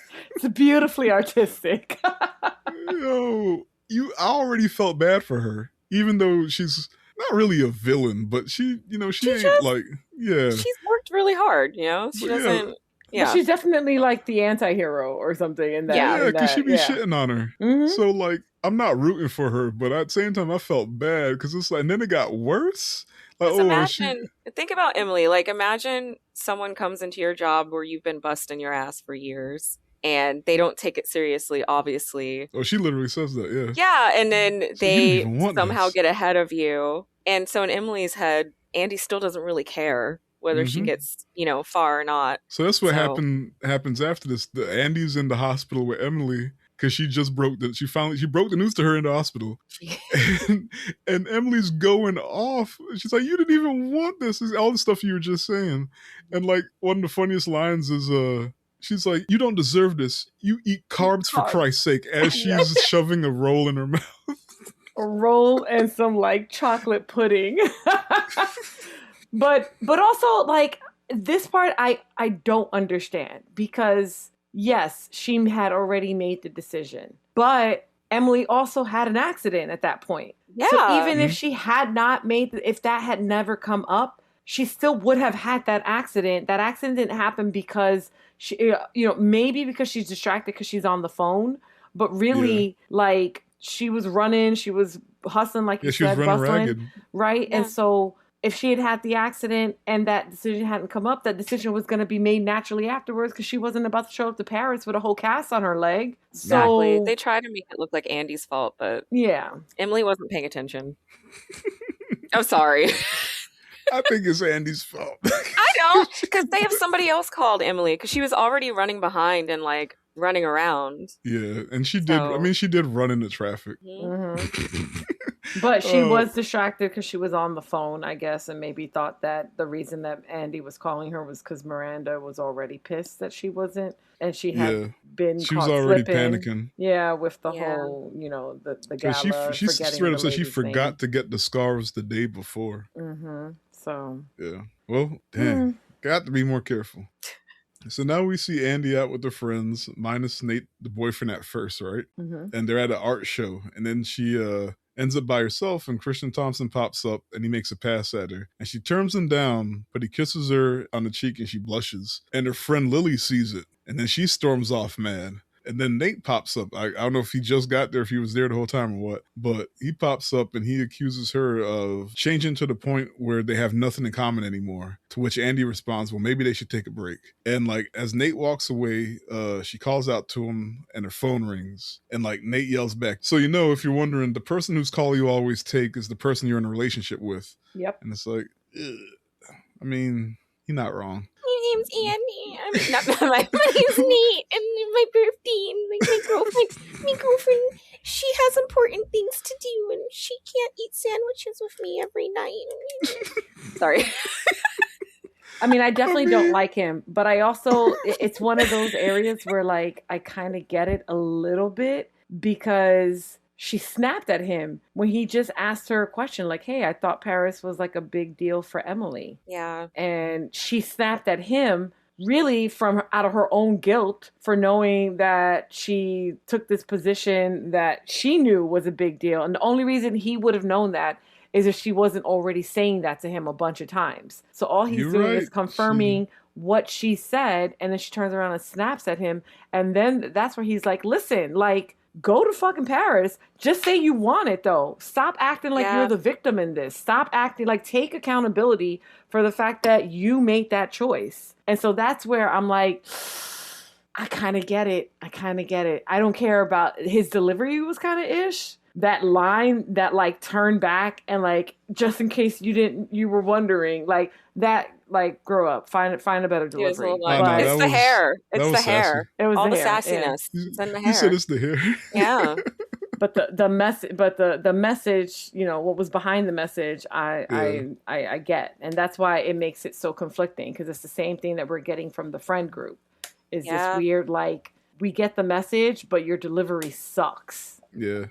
So then we get a quick scene at a runway show where we see a couple of real life designers. I'm not gonna hold you. I'm not sure who they were. I think the first one was Armani. I'm not sure who the second one is, and I could be wrong about Armani, but it's not Armani.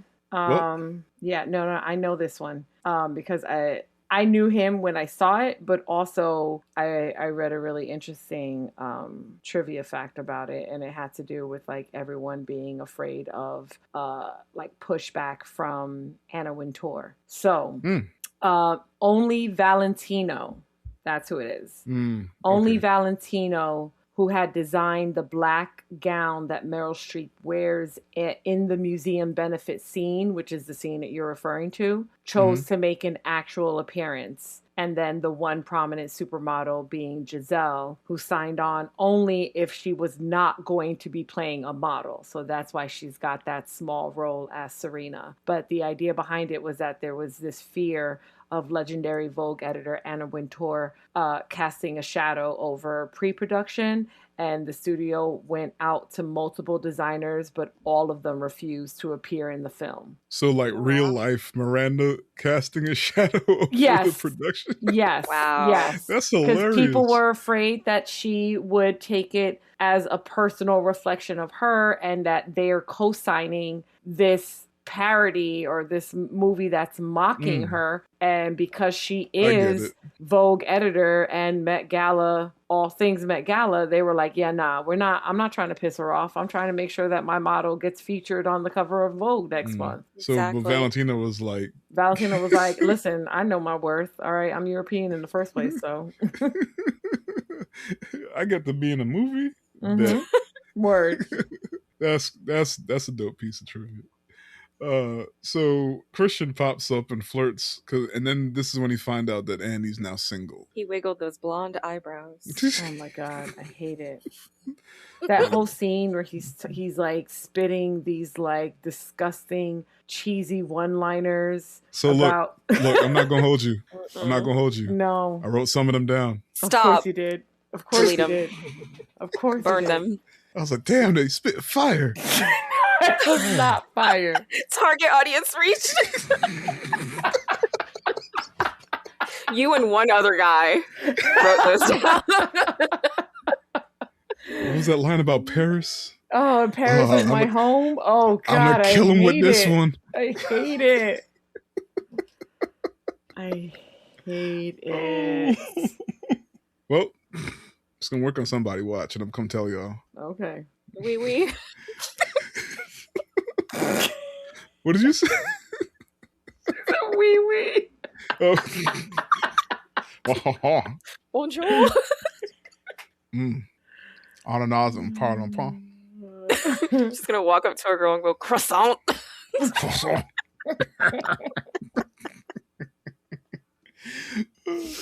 I would respect it. I'd probably come back with voulez-vous que c'est avec moi, but I respect it. And y'all can go see Moulin Rouge. Yep. In New York. Write that down too.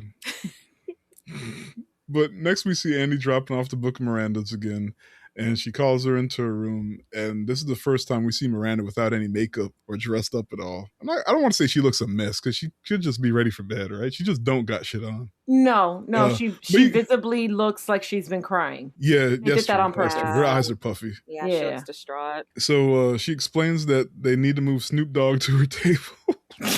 Amazing line. Nice little joke. Yeah, she needs to move Snoop Dogg to her table, but that's because her husband won't be attending the event because they're getting a divorce. And like she pours her heart out for a little bit. It does exist about yet another divorce, and like the tabloids are gonna love it, and she feels bad for her daughters and whatnot. And like Andy feels for her, but all she could do is say she's sorry. And I think she asked like what she could do, but Miranda's like, just do your job. Yeah, I love that and, line. I love that line. Like, I didn't ask you to be my friend. Do your job. Yeah.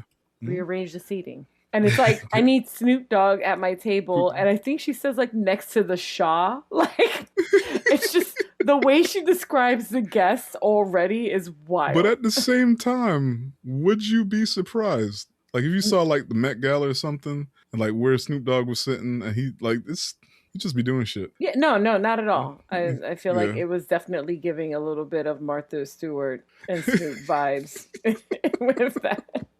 That's hilarious. Mm-hmm. Why are they friends? Anyway, so next we're in Paris, and we see, we finally made it to Paris, and we see Nigel swing by Andy's room to pick up Miranda's itinerary for the next day, and he breaks the news that he got offered a position as partner for James Holt's new brand. Like the company that owns Runway, those guys are invested in James Holt to start his own brand with like clothes and fragrances and whatnot. And Nigel's going to be the president. Mm-hmm. And he's super happy because, as I think he said it's the first time he's going to get to make decisions for his own life. It's the first time he gets to go to Paris and actually see Paris. And like it's the first time in like 18 years. Something like that. So he's stoked. Super deserves it, yeah. Mm-hmm.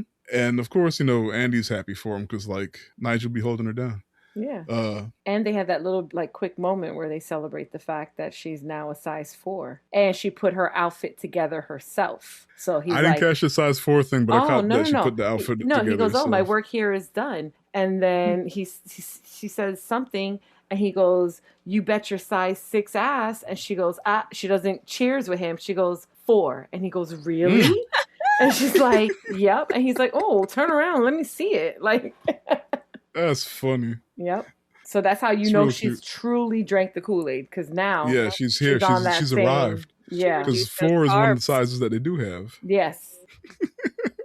Oh man! So then we get a date between Andy and Christian, and we get some drunk makeout action as they walk around Paris afterwards. Right? Then she wakes up in his room the next day, late for her day, so she starts to panic. And like as she's getting dressed, she knocks over a bag, and out falls like a cover photo for Runway magazine. A mock-up. And and Christian comes out the bathroom in a towel, and she's like, "What's this?" And he's like, "Oh, that's for the new American runway, which is going to be taken over by Jacqueline Follet, which is Miranda's arch nemesis. We saw her earlier at that benefit, and she's the French runway editor in chief, and like they don't like each other. And like Jacqueline's going to be bringing Christian as to run like the editorial stuff, and like they're picking her to run American runway because she's younger and she's more efficient. Because like they made it a point to let you know like how much like some of the shoots and shit cost, which is like it'll be like 300,000 and stuff, and then she'll change her mind, and that's just money down the drain. So they're like, and she she knows how to run stuff more efficiently and save some money and whatnot. So this blows Andy out the water because she's 100% team Miranda now, right? And like Christian tries to calm her down, and it's like, baby, it's already done. Like, what are you going to try to save? And she's like, I'm not your baby. I'm not your baby. See, those lines don't work. She says it with so much disgust, but you already cracked your legs open for him the night before. I was about to say, Dave, like a crab. Those lines don't work, like but he already crab. hit. Yeah, he already hit them. I'm not your baby, but you were last night. So what are we doing? Yeah. All right, y'all almost made a baby. I would have laughed. Anyway, came out with blonde eyebrows. Shut up. I feel like you were setting this up for like 20 minutes.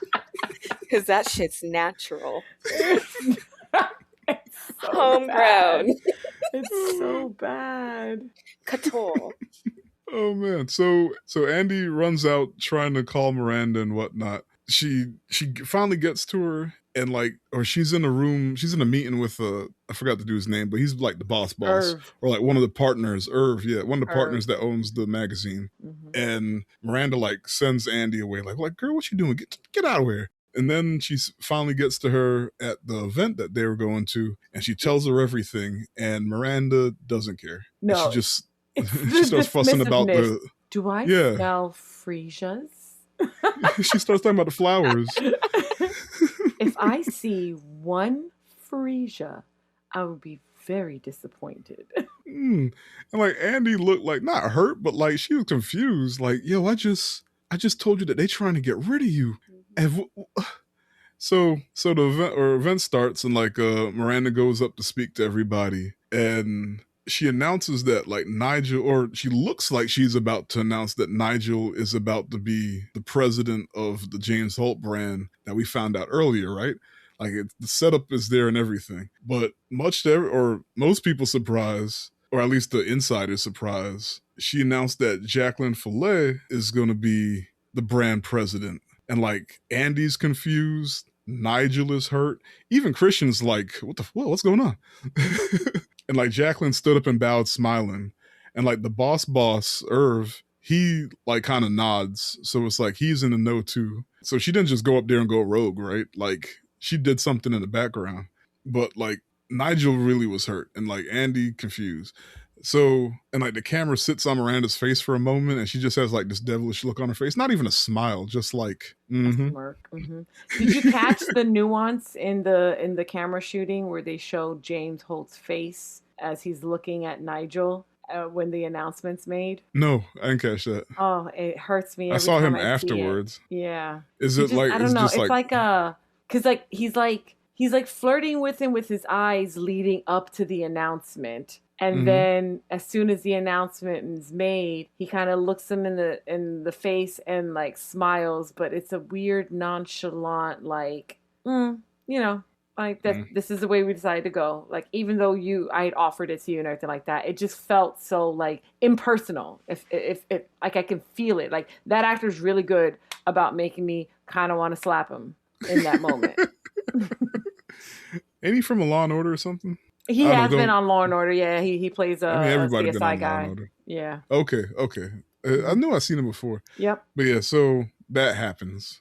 Ooh, and this is a cool part. So, we're not there yet. Nigel tells Andy, when the time's right, she'll pay me back. And like Andy goes, "You sure about that?" And he goes, no, but I hope so. I have to. Mm-hmm. Like, damn. Yeah. But that's So loyalty, man. That's a good one. Man, that's a day one right there. I get it. I would have been I on don't get it. LinkedIn the I mean, I next get it, day. but like, what'd you say? You'd be on LinkedIn the Yep, next day? actually that night. Mm. So in the car ride back, Miranda asks Andy, "You think I didn't know? I've known for a while." And she explains how she orchestrated the switch because nobody else can do her job, and how she provided Boss Man with a list of designers and photographers and whoever else she found and nurtured that would remain loyal to her and like leave with her if need be. And like it was some Game of Thrones shit, right? Because he didn't look like happy, Nope. but like it was like what's done is done. He's playing the part. It's business, right? Mm-hmm. So, and like Andy thought she had the moral high ground, was like, I couldn't do what you did to Nigel. And Miranda was like, baby, you already did. Mm-hmm. What do you call what you did to Emily, boo boo? And Andy's like, nah, that was different because like I didn't have a choice. And Miranda's like, nah, beloved, you had a choice and you chose to get ahead because everybody wants this. Everybody wants to be us, bitch. It's like, And the thing that like pissed her off about it was that she compared her to herself. yep. That whole thing started because she goes, Yep. you know, I see a lot of myself in you. And she was Mhm. like, I could, what? No, I could never do what So you did to already Nigel. did. Yes. Yeah. So To it was Emily. that realization that like, this is what you've become. Yep. And so they arrive where they're going, and there's a bunch of cameras outside, and like Miranda gets out and goes up the steps, and like there's cameras snapping all in her face and stuff. And Annie gets out on the street side, and she crosses the street, and like she looks back, and it's like, nah, this ain't what I want. And then like Miranda sees her leave, and then Annie's phone rings, and she throws it in the fountain. So back in New York, Annie meets up. What'd you say? Said that cursed phone. I know. I can hear the ringtone. Like it's so It's a T-Mobile Psychic. Yes, right? I hate that ringtone. Yes. I had 2 psychics before I got Same. my first Samsung Galaxy. I fucked with the psychics. I had Those a were psychic, and then I went to a razor. Oh, I had a razor, and Or then a I got the razor and then sidekicks psychic. Yeah, it might have been because like it's a long time ago. because I Did got you a have girlfriend a- and she wanted to text, so I was like, I gotta. This T9 ain't fast enough. Oh, were you texting on Excel spreadsheets on your sidekick, or is that just Yeah, Kelly just like Rowland? Kelly Rowland. Oh my god. Did you have the swivel sound, the custom swivel sounds? I didn't know about that. Oh, Yeah, yeah. you next level. Yeah. You living in 3008. Found out I'm so about it on 2000 Live late. Journal. Dating myself right now. Oh man. Yeah, so back in New York, Annie meets up with Nate and they catch up, and like he tells her that he got a sous chef position in Boston, and she's happy for him, but you can tell she's a little bummed because she was like trying to make up with him. But he's like, hey, we can work things out. They got grilled cheese in Boston or some shit. Stop. Boston. And then Andy goes to a job interview she had after that, and it's a publication called the New York Mirror, and like he even says like, oh, your story on the janitor union, like that's the type of stuff we do here. So it's like she should be a good fit, right? And he goes, I called over to Runway for a reference, and I left word with some snooty girl. Emily catching another string. She's probably still in the But cab. at the same time, when he said that, I pictured her answering the phone in my head. So I left word with some snooty girl. Next thing you know, I got a fax from Miranda Priestley herself saying that of all the assistants she's ever had, you were by far the biggest disappointment. And if I don't hire you, I'm an idiot. So you must have done something right. Because he asked her, he was like, Runway for less than a year? What kind of blip is that? And she's like, I learned a lot, but in the end, I messed up. Yeah, I screwed it up or whatever. And that's why he's like, you must have did something right. And after she leaves the interview happy, she calls Emily and tells her not to hang up and asks for a favor. She has all these clothes from Paris and nowhere to wear them. And Emily pretends like she isn't happy for the offer, right? And we get a funny bit where she barks at the new assistant that replaced Andy and tells her she has large shoes to fill. And she limps away with the crutches. Oh, wow. And then we see Andy see Miranda leaving, and like they notice each other, or Miranda sees her and she waves, and Miranda don't wave back or smile or nothing. She just pulls up her glasses and then gets in the car. But at the same time, we know like that was her way of waving back. Yep. Yeah. Yeah. I mean, we get to see her inside the car, and she like smirks to herself and she smiles. Yeah. She's like happy to see that she's done good. And then that And then she moment barks is at the driver. immediately stopped when she's like, "Go, what the fuck? Go. Ugh. Why can't I just get people to do what they're supposed to do?" Like, Oh man, so great. Well, that's the movie. So let's get into our fun. You got any other trivia left, or you got through it? No. Why don't you ask a question while I pull up like one final thing that was Okay, pretty dope. so Yeah. For our little discussion, what's your favorite aspect of the film, Danabelle? Why do I gotta go first? Okay. Okay. I'll go first then. How's Okay. that? It felt like, I mean, it was a comedy. I like comedies. I like joy. But at the same time, I like learning about shit that I don't know nothing about, even if it has nothing to do with anything about me. So I like that it was also teaching you about the industry along the way. So it wasn't like, so people who aren't in the fashion that hate this movie because they're not in the fashion, I don't understand, because they teach you. But I'm also the dude who like, I watch how things are made and shit like that. So I might be the wrong one. But that was fun. But also love like the nuance of it all.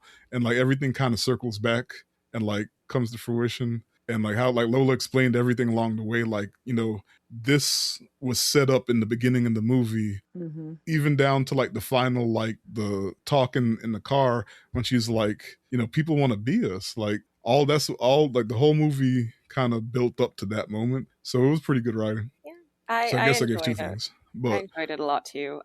What's your favorite? Like, I like that there was a movie about the fashion industry that wasn't 100% toxic against women and how important of a career option that is, especially like magazines. I mean, growing up, getting a magazine subscription was a huge deal. I still subscribe to Vogue and Vanity Fair and Harper's Bazaar, and I just loved seeing like that being represented in a movie.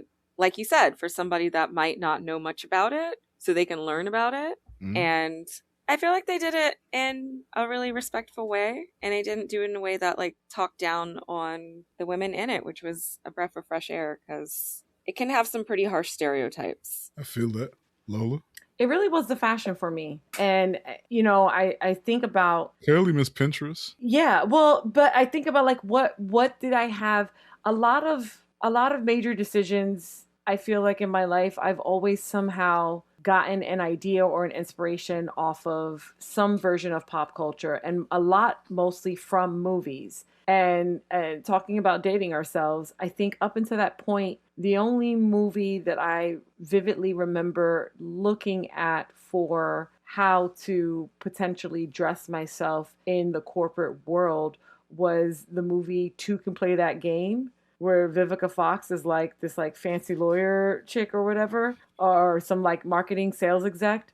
And like I tried to look at the outfits that she's wearing throughout the movie, like, oh, these are examples.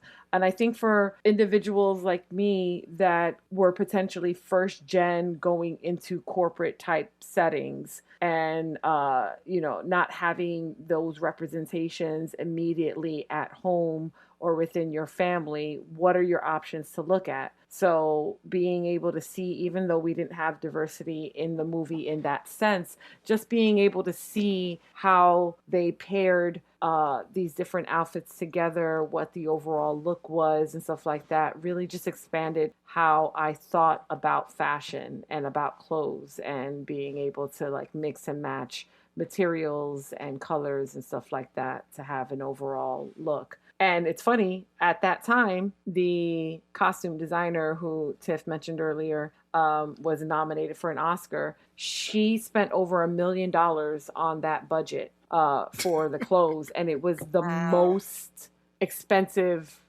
costume budget to date at the time of that movie. And I would have to assume that probably didn't account for like the costuming that is like, you know, armor, stuff like that, like if you're just talking about clothes. But maybe it was really, maybe like, it was more everything. Lord of the Rings? Yeah, like, you know, I would think, right? So maybe I think it just saying for like a non-fantasy, like just a regular movie where people are just wearing regular clothes, but it Mm. was like the most expensive budget at that time. I did also find some really interesting stuff when I was looking at my trivia. While making the movie Devil Wears Prada, Stanley Tucci met Emily Blunt's sister Felicity and ended up marrying her later. So now Emily Blunt and Stanley Tucci are actually brother and sister-in-law. That's so That's cute. cute. Shortly before the movie came out, it came out that Meryl Streep and Anna Wintour are actually sixth cousins in real life. Oh, wow. Meryl didn't even know that. And Meryl said, well, that explains everything, and that she was chuffed at the news. So, like, she didn't even know at the time that she was making the movie that she was actually impersonating someone that she's related to. That's some cosmic shit. Right? And then, since you mentioned that part of the reason why we are doing today's episode is because The Devil Wears Prada 2 is going to be coming out. When rumors of The Devil Wears Prada 2 emerged, Anna Wintour personally called Streep and said she trusted her implicitly. She said, I knew she would tell me if it was going to be all right. And that's because Meryl Streep said that in terms of coming back to that character 20 years later, she honestly tried to think about Anna Wintour, reflected on her real life influence, and she tried to imagine what it was like to carry that immense amount of responsibility and be interested in the world and be as curious as she must be to constantly be at the innovation of fashion, and at the forefront. So I thought that was kind of cool. That's cool. All right. So now that kind of sets me up for like what to expect from Miranda in the next movie. Yeah. Hopefully she'll be a little bit more thoughtful on how I just she want her to be develops funny. as a character. Yeah. Well, I want she's her to look gonna at be. people the same damn way. Yeah. I mean, if the cover that they're using on IMDb for The Devil Wears Prada says anything, then it absolutely is going to be just that way, because this is giving everything right here. Oh, yeah. Okay. They're marketing this in Yeah. such a fun way, too. Like the popcorn bucket is like a purse. Oh, Yeah. yes. And they're also handing out magazines with Emily Blunt's character on it in LA. Oh, I love that. Yeah. I forgot. In LA, they be doing shit that they don't do anywhere else for movies. Movie LA premieres. and New York get the most. Yeah. All right. So y'all got a favorite scene? Or do we all have the same favorite scene? I have a favorite. I have. The next question is favorite quote, so keep that in mind. Well, or do you want to just combine the two? Yeah, I was like, I don't know that I mean, I have a ton of favorite scenes and quotes, but I was just thinking the one that we didn't mention throughout all of the movie was, I'm hearing a lot of this, and I need to hear this. Yeah, that one's really good. I guess this could be a favorite quote, but when they were asking her if she was wearing the Chanel boots, because that became such a big meme. So that one really... Do I not know this? What's that meme? Send it to me. I can. Because the only meme that I think of is is Meryl Streep looking her up and down. Yeah, that scene became like a pretty big meme, especially during the pandemic. People edited it to be like, "Are you wearing the N95 face mask?" Yes. Oh, I remember it now. Okay, you're right.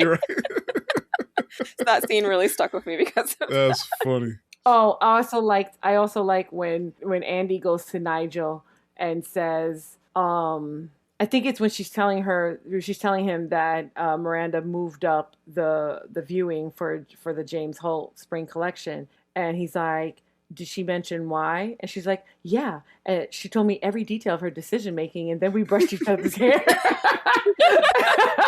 And he's just like, yeah. He's like, noted. Right. Oh man. Okay. MVP character of the movie. I mean, we all got the same. We were all going to have the same answer, so I don't know why I even asked this one. MVP character. We can say it on 3. 1, 2, 3. Nigel. Miranda. What? I was going to say Miranda. I'm gonna sit up by myself then. Oh no! y'all gotta defend. MVP isn't your favorite character. MVP is like the character that pulled the most. Not even pulled the most weight, but like. Miranda. Tell me a way fine. That you're going to describe this that the answer is not going to be Miranda. Yeah. It's been 2 years. I'm rusty. But for me, it's Nigel, because Nigel was the one that held Andy down. Also, he holds Miranda. the down, like it, everything. He's Like Nigel's like the cog in the machine that can't be replaced, and mhm. we know that for a fact because of what Miranda did at the end, which was dirty, but even he understood. Like without Nigel, Andy wouldn't have had her like level up moment. That's why Her he's MVP. montage scene. The good montage scene, yeah. Yeah. But like I Miranda's the respect best that. character. I'd say Miranda's the best character, but like the canon event character Mhm. is Nigel. I don't know. I feel like I gotta come up with better words to describe this question, but at the end when Miranda does what she does to make sure her job stays in place, I always thought that was such a baller move because the fashion you're not industry wrong. loves to age women out. They love to go, Mhm. "Oh, you're too old. You can't do this anymore." And And that's what she they just were doing. They completely literally said blocked them from Jacqueline doing was it. younger, Yeah. and she She was was like, like, "Nah, fuck "Well, that." I'm smarter than you." And I don't know, I was just like, "Wow, that's amazing." She Because said, most people "Nobody would else have can do just, this but me." yeah, her confidence was just insane. That's fair. Lola, what you And thinking? I just think that the level of scrutiny that she had to endure, which she opens up about, one, the first time we kind of see it is when she has the fight with her husband, but then we see it again at the gala where she is put it upon herself to know everyone by first name, or at least give the impression that she does, and then for her to think about what they're going to say in the tabloids and everything like that when it comes out about the divorce, while also being as ridiculous as she is, being ridiculous in what ways? Because she's trying to come home in a hurricane to see her daughter's recital. She's Yep. making Yeah, Andy jump through hoops to get the unpublished manuscript of the next chapter of Harry Potter for her children. Like, it's Miranda. It's Miranda. She's Yeah. doing all of this at the highest possible level and and Nigel points that still out. doing all this other stuff. Yeah. Yep. So, At least he points out the job side of it. He was like, mhm. she's doing her job. She Yeah. is. It's Yeah. And if it and was it a makes you man, no one realize. would blink twice. Yes. Exactly. And it makes you realize, Andy, after a while, it feels like she was given a choice between her boyfriend and going after the career she wanted. Especially, I think one of her friends said, like, one of her friends was like, "You're my best friend, and I've known you as the girl that loves her boyfriend." It's like, well, what else about her do you Yeah. know and support? And Miranda, like, she had her husband and everything, but I like that she didn't let him get in the way of her I mean, but doing that's her why she job. lost him. Yeah, Lost but another one. But her that Well, was kids part are of the thing, happy. because they're though. Her weak. kids It's are not her happy. fault. Yeah, Yeah. because if a man's out working all day, like we're expected to just be like, "Oh well, that's part of it." But whenever it's a woman that's in a bigger leadership role You not than the wrong. man, You not wrong. But I you feel like they know, were trying to make the point that like the industry, like in order to be that person, you gotta sacrifice your personal life. or you find somebody that can just keep up with you. He knew what she was when he married her. This is her second marriage. I don't know. At least.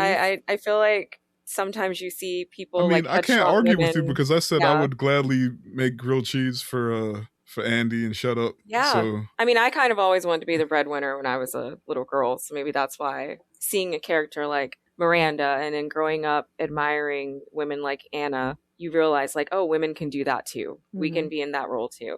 And again, I appreciate that she still made sure her daughters were happy. So, I'm no. agreeing with you, but I still Also, I we don't know about her husband. We don't know why they were arguing. I don't know. Maybe they he. implied that Oh it no, we was know why. because she He wasn't. said she doesn't show up at the restaurant, and everyone's Uh, whispering again. Look at this poor fool again, sitting around waiting for his His wife or feelings hurt. whatever like that. Yeah, yeah. well, because she forgot about the dinner. But why did Mm. he never show up with her like at events? I guess he wasn't invited. Yeah, I mean, we didn't no. We see don't need that any ones distraction. that Yeah. he was invited to. He was invited to the Snoop Dogg one, but he wasn't going to There that you one. go. I think like, but I get it because even like it's just one of those jobs where it's demanding, and as we saw, like homie, birthday. I'm not. He was still a bitch about it, but I'm just saying it's still a demanding job. So I get it, but I don't think we you gotta be as disagree. strong. You got to be a strong dude to be with him. I don't think we Yeah, I mean, disagree Yeah. with you on Nigel being a rock solid character and MVP in his own right. I just think that this is one of those areas where we're coming at it with a female perspective. oh So, yeah, That's fair. I don't got a female brain. yeah. yeah, I mean, I'm also not disagreeing with y'all either. Yeah, exactly. yeah. So But I that's moving do like who her on. great. our MVP was Miranda. Okay, fair enough.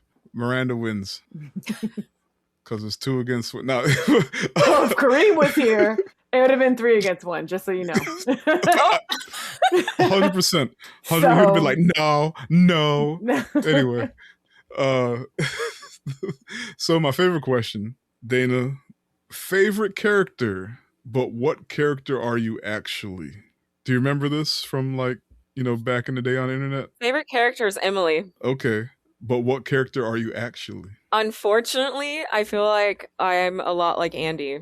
And I think the reason why I like Emily is because she's more cutthroat and doesn't really care what other people in the office think about her because what she wants is what she's going to get. Paris. Again, she's not there to make friends. She's there to elevate in the career of her To dreams. get to Paris. Yeah. But By hook or by crook. Andy being so like, well, I don't want to hurt other people and like considering other people and also, wearing a stupid blue sweater out of a bargain bin. I've done that. She said your lumpy sweater. oh my gosh. I still have some lumpy sweater. I just closed the closet door so you can't see it.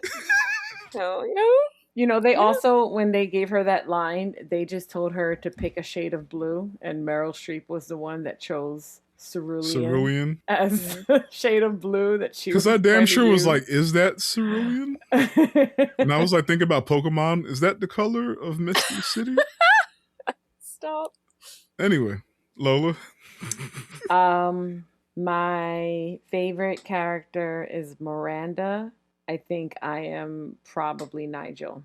I think I can see you being Nigel. Yeah, I have a You almost be rooting for people. crippling handicap of loyalty to people when I believe in what it is that the company may be offering as a whole. And so even though there are many times that I want to just burn it all down and or walk away, my obligations to You're going to who post the I screenshots at am midnight? my You know- obligations to who I am and my commitment to the cause will always ring me back in. So Yeah. I think I love Miranda. It's probably who I ultimately would love to be, in that she is a boss and she is also taking care of her family, and she's able to multitask in that area. But who am I actually? I'm probably definitely more my Nigel. Gotcha. My favorite character is Miranda. Who am I actually? I'm not sure. It's a hard question. Don't call me the boyfriend. No, No. I was never gonna say that. I was never Doug? gonna I'm say joking. that, but I feel as if you're selling yourself short on. You said I'm the gay your- best friend. He was actually a really good friend, though. He I mean, that's was a fine. really good friend. Yeah. I feel Except like, that one scene, because he was laughing with him.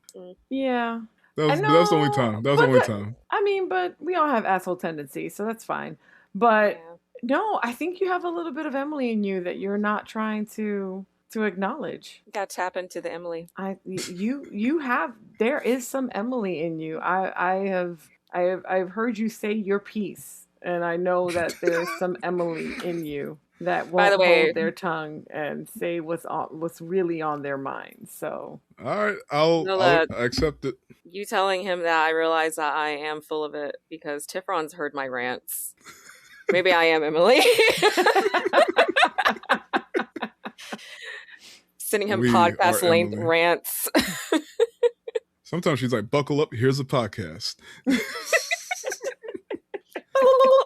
Okay, that's what's up. All right, I don't got any more funny questions, but let's just go to final thoughts then. Anything that we haven't already said? I would love the makeover opportunity. I would love to walk into Yeah. a Vogue, a runway, and have someone make me over from head to toe. However, if a size 6 is a size 14, then they definitely are not carrying my size. But I just always, I love that scene. I just always love the idea of having someone else who is supposedly an expert in that field be able to look at you and be like, this is what we're going to do. That would be amazing. I feel like the closest I've gotten to that was walking through a Bloomingdale's and they actually thought I was going to buy something. So I was like, no, I parked Damn. by here.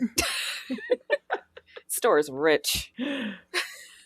Mm-hmm. I think I got all my thoughts out. All right. All right, so that leaves us with ratings. All right, Danabelle. So everybody can make up their own rating system, however you want to do it. Kareem used to rate it in cabbages, and then he changed it to how much did he looked at his phone while he watched the movie, which is actually pretty good. Tim is just like whether or not he recommends it to anybody. You know, I have a 10-point system with halves. I forgot what Lola's was. I usually try to make it specific to the actual movie. Okay, that's right. Mm-hmm. Mm-hmm. So I'll let you go last so you could come up with something. I should have told you this earlier. But I had this on Letterboxd as a 7 out of 10. I think I'm gonna bump it up to 8 out of 10. I got a higher appreciation of it. It's a great movie, and I can't really give you anything wrong with it for real. I like the runtime's good. Like before I remember not liking the second half, Yeah. but this time really watching it, like it's still a good payoff out of everything that the first half built up. So I'm not complaining about that anymore. Mm-hmm. So I think it's a great movie. 8 out of 10. And I tell you whether or not I'd buy the DVD. I would buy the DVD of it. Would I buy the Criterion of this? If it was on the 50% sale. Barnes and Noble, baby. Yeah, if they had a Criterion of this, I'm not sure if they do or not. They might. I'm not sure. I don't think they do. If it was on 50% off sale, I'd get it. Yeah. All right, Lola? I'm gonna give it a 4-inch stiletto out of 4-inch stilettos. Oh, snap. I think that from the beginning, did they make 5 inches? It sets up a very predictable storyline. I prefer that. I'm not a person that really wants to think hard when I'm watching a movie. I like movies to entertain me. So I think the storyline is predictable. I think that there's enough nuance in the characters for you to love the ones you love and hate the ones you hate. I like the ending, even the quick little jab by Nate about, is that what you're wearing to the next interview? Yeah. And yeah, I don't really have anything. I kind of see what you were saying about the second half, maybe not having the same amount of momentum that the first had. Yeah, it was less jokes. Yeah. They get a little more serious in the second half. But again, the payoff at the end and the very, very, very last scene with Miranda yelling at her driver just kind of leaves you on the same high note. So go. Yeah. So yeah, 4-inch stiletto. All right. Danabelle? So I'm probably going to be boring and rate this like a letterbox. That's fine. So I'll give creative later. I was going to say, what was the cheese you used? Jacari cheese? 4.5 Jacari grilled cheese sandwiches? Or Oh no, I can't remember. He said it was $7. Jarlsberg. Thank you. Well, I don't know what a Jacari is. Listen, I know this movie way too well. I know that nigga. Jarlsberg. I saw a J in my head. I was like, I know the cheese starts with J. Yes. So like, $4.5. $12 of Jarlsberg. Very expensive cheese. I will give it 4.5 because it's a movie that stuck with me. I watch it at least once a year. It's one of those movies I could just put on the background too. And I went to this cute comic book store and did like a mystery DVD vending machine and got another copy of Devil Wears Prada from that. So I have 2 copies of this movie. Yeah. I'm pretty sure I also had the DVD at one point where they had DVDs. So, yeah. Okay. Well, that's the episode, guys. So now we just, give our plugs and everything. So I'm going to remind y'all again, well, I didn't do it the first time. So I'm going to remind y'all the first time to subscribe, like, and share, yell at us online, send us an email. No one ever sends us emails. Rate us if you haven't. If you listen to us on the regular and you haven't rated us, please rate us. And if you're going to rate us bad, don't rate us. Just only if you got 5 stars. Don't give me no 3 stars. Like, He's a 5-star man. yeah, like Give if us you, 3 stars in an email so we can curse you back out. yeah, but don't actually put it down. Like, Yeah. help us, shit, help me. But you could follow us on, what is it, IG, Threads, Blue Sky. We're all at SGBK Podcasts. And you can email us at sgbkpodcast@gmail.com. You can follow me on Letterboxd. I'm Tiffron or Tiffzilla, one of the two. You think I know by now. I think all my other accounts are private. So talk to me on Letterboxd. Or I think you could talk to me on Blue Sky. I found my password. Or Yay! yeah, I was able to log back in, and I was like, yeah, this shit's still weird, and I ain't logged back in since. But I need to update I need to figure out how to get back into the podcast account and start posting updates over there. Lola? I am on everything as at animated Lola. So I really only answer IG, occasional Facebook, and Threads because that's all I have time for. But at animated Lola. All right. Danabelle? I don't know where I am. I'm on most things as at Miss Danabelle. Your live journal? And yes, and Zanga. They're like, who is this 100-year-old creature? Yeah, I'll talk on Instagram when I'm on there. Threads, I've been back on Threads, and if you have a Substack, I'd love to read your Substack. So there as well, I use that a lot. Y'all explain to me what a Substack is. I think I'm old enough to. It's wonderful. To deal. Don't you gotta pay? No, you can have a free blog and read free articles. And... Is that what it is? It's blogs? Yeah, to me it is. Okay. Yeah. The more you know. All right, well, bye. Bye. Bye.